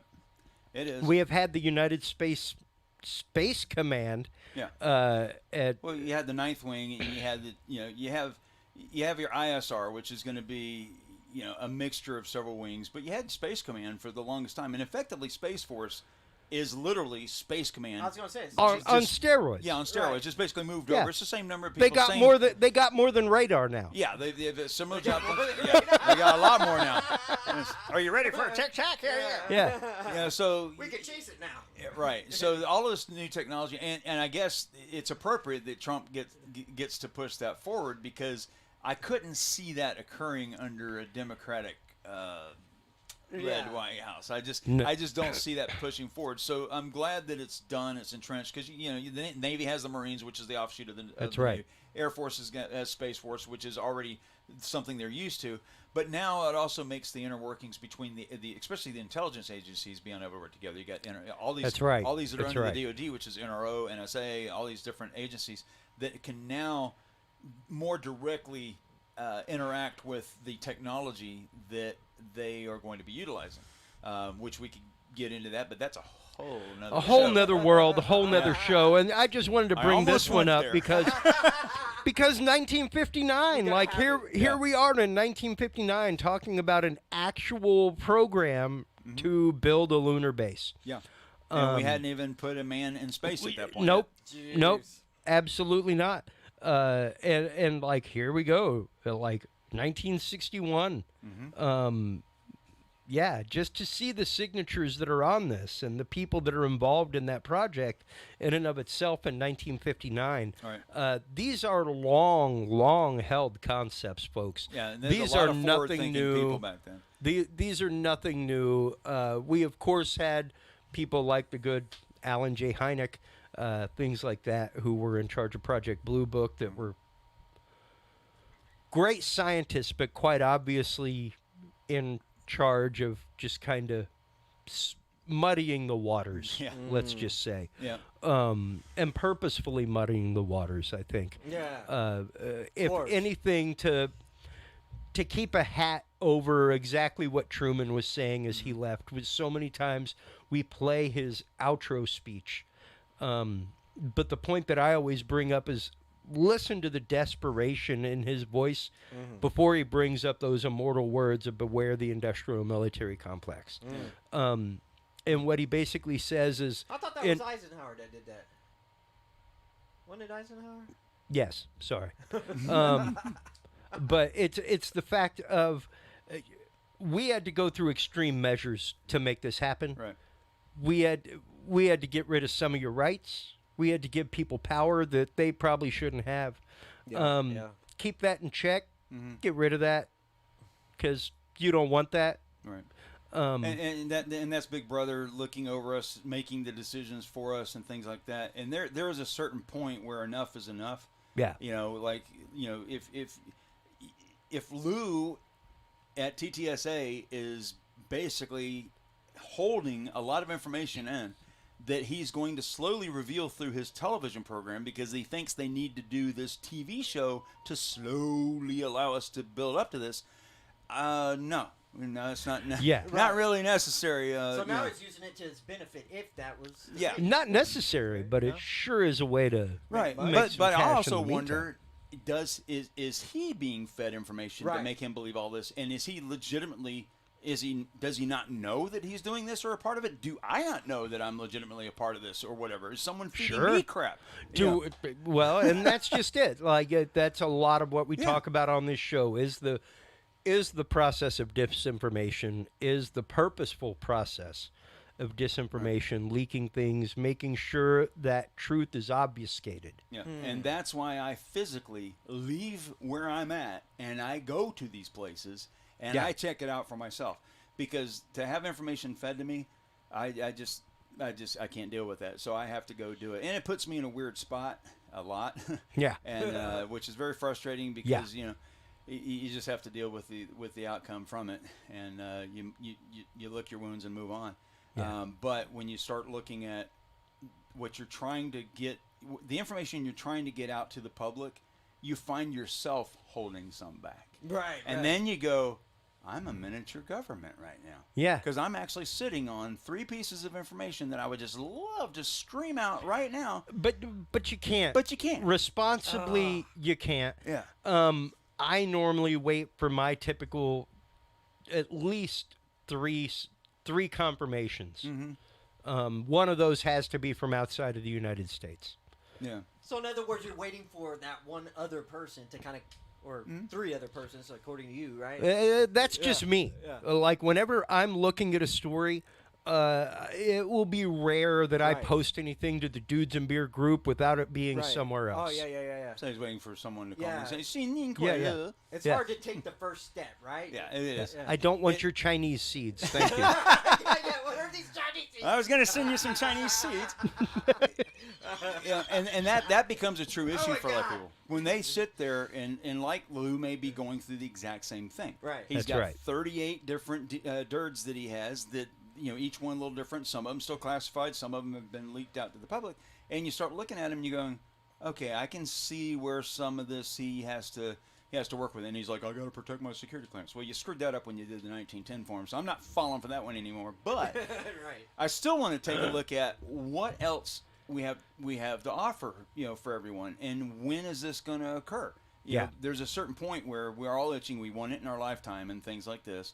And then you have outside people who are not necessarily contractors for the government, like a SpaceX, who come in and actually wax everyone's butts. They come in and are able to do the job 1,000 times better. Well, and God, when we watched the 2 men launch, or 2 months ago, or last month, you did that not look like a scene out of a sci-fi movie or what? Oh yeah. I mean, that was the most unbelievable. It was just incredible to watch that, how clean it was, and all this other stuff. And you look at it and you go, okay, that's the direction that we should be going in, and we should just allow these visionaries go in and do this, and not have all these contracts with all these different companies. If you just shifted some of those monies around just a little bit. Well, and I think that's really the idea, though, is the obfuscation. Yeah. Being able to obfuscate it, of course, being able to find these things keep the technology for ourselves as long as possible. Sure. Because, of course, industrial espionage happens, military espionage happens, all that kind of stuff. So Russian space shuttle. Yeah. And it's just one of those. How do you, as someone like Mark Rubio, who sits on a Senate Intelligence Committee, how do you react to these things? How do you react to the fact that there's something quite obviously that even our most professional pilots are like, whoa, check that thing out. Yep. Yeah. When you look at somebody that's brought in from a civilian community and they're brought in and they obviously become privy to information. Governor Bob Graham, when he left and went in the Senate, and he also went through the same thing, and I knew him. And when you're in the same room and you're both looking at the same thing, and you're like, huh, that's crazy. How much money do you need? And the money that they need is to develop it and to keep it a secret at the same time. So that's why some of these are exorbitant costs. So if they just stopped making it secret so much and went ahead and just developed it and just dealt with the outcome. That's right. Then, because that's what it's going to get to anyway. At some point in time, we're going to have to deal. You're with going to have to source. deal with the fallout regardless. Right. So you look at open source. The internet. It's a classic example. We all deal with the problems with the internet, but when they put that out there, that was a game changer. That's so right. if you just did that with this technology alone, let's just pick on this stuff here. Yeah. If this is truly ours, then give it to the world now. Who cares if China has it, Russia has it, or whatever? And if they start developing weapons and missile systems from truly it, go Elon Musk with it, where it's like, here's our patents, do something with it. Yeah, right. Here you go, and make it open source if necessary. Whatever you need to do, so that way mankind truly benefits from it. Exactly. Yeah. That's how I think, and that may be the age group that we grew up in and stuff like this. But at the same time, we start looking at things, and then we're programming. It's like, well, we got China over here. Right. Yeah. Right, And I'm like, guess what? You've never been to China. As soon as someone says that crap to me, I'm like, you haven't been to China. And they're like, what do you mean? I said, I've been to China over 20 times. If you go to China, your opinion of China will completely change. Same thing if you go to Russia. Same thing if you go anywhere. Right. It's the you have the people and then you have the government. And it does change how you. I spent a semester abroad in college, and you know what? I love my country. The way I look at my country changed. I can utterly see why people see us the way they do. As far as world governments go, we pretty young. Yep, we're pretty visionary, but we're pretty young also. Yep. So whenever it's one of those like, hey, look at us, we're the best thing around. Democracy is a pretty cool concept. Republican. Or like being a republic is a much cooler and older concept than democracy. Sorry, folks, but we are not the utter and the best at everything. We're not. No, we're not. And to have that attitude whenever you travel abroad is where that comes from. Well, it even comes from, if you think about how this country came about to begin with. You have Columbus come over. Okay. Well, he never stepped foot in the United States. I was gonna say. But he discovered America. But people were already there. Yeah. Yeah. So the arrogance part of that, we can go back all the way there and go, okay, so we can look at all the different things. But hi, nice that you found my neighborhood. Yeah, exactly. Hey, how are you? Did you discover the neighborhood? Yeah, exactly. There were already people living there. Sorry that you just found it. That's right. And we're not Indians. You needed to go a few more 1,000 miles. Yeah. So you look at it from the foundation, from a government standpoint, which actually has a need in society. Same thing with let's defund the police. Well, okay, let's try that. Let's check out Seattle or Portland or something. So when you look at that, you understand. Okay, there is a need for it, but there's also we're getting away from that balance in certain areas. When it comes to this kind of stuff, then that balance is no longer truly necessary. Yeah, I just don't see it anymore. And, yeah, and that's absolutely truly said. And when it comes to this declassification, when it comes to this stuff finally being told to us, where the sources come from, whether they be earthly, I don't care. I'm not concerned. I don't think it's going to change mankind that much at this point.